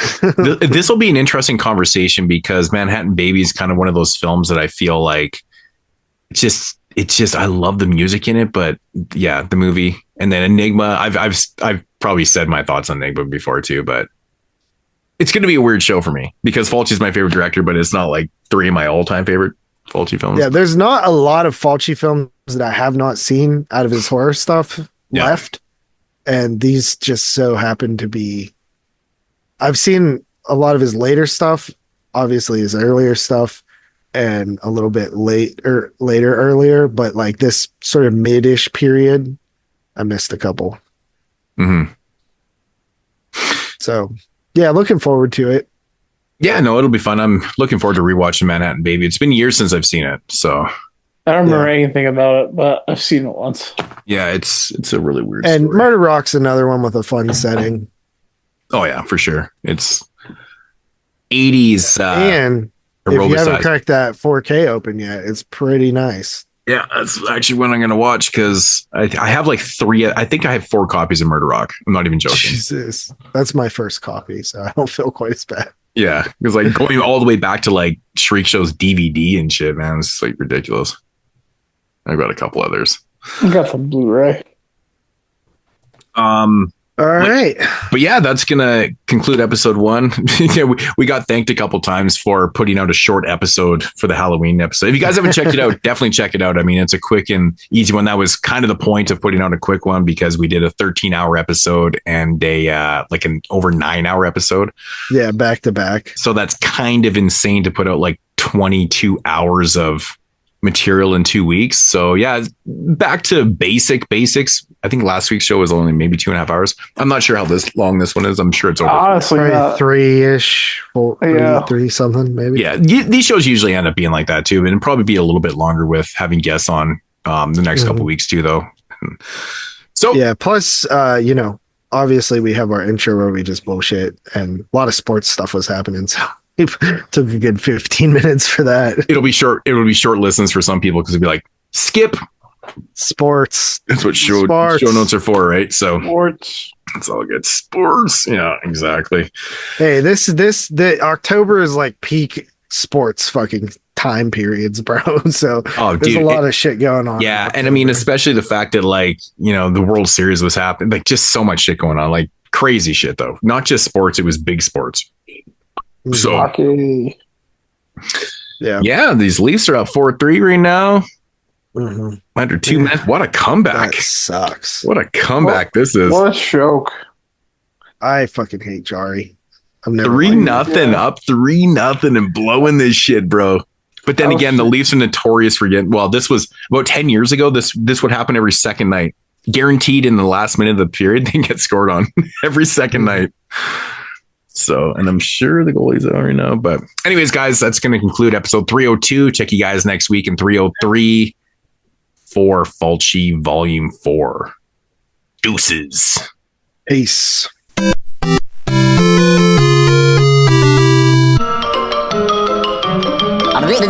That's all, folks.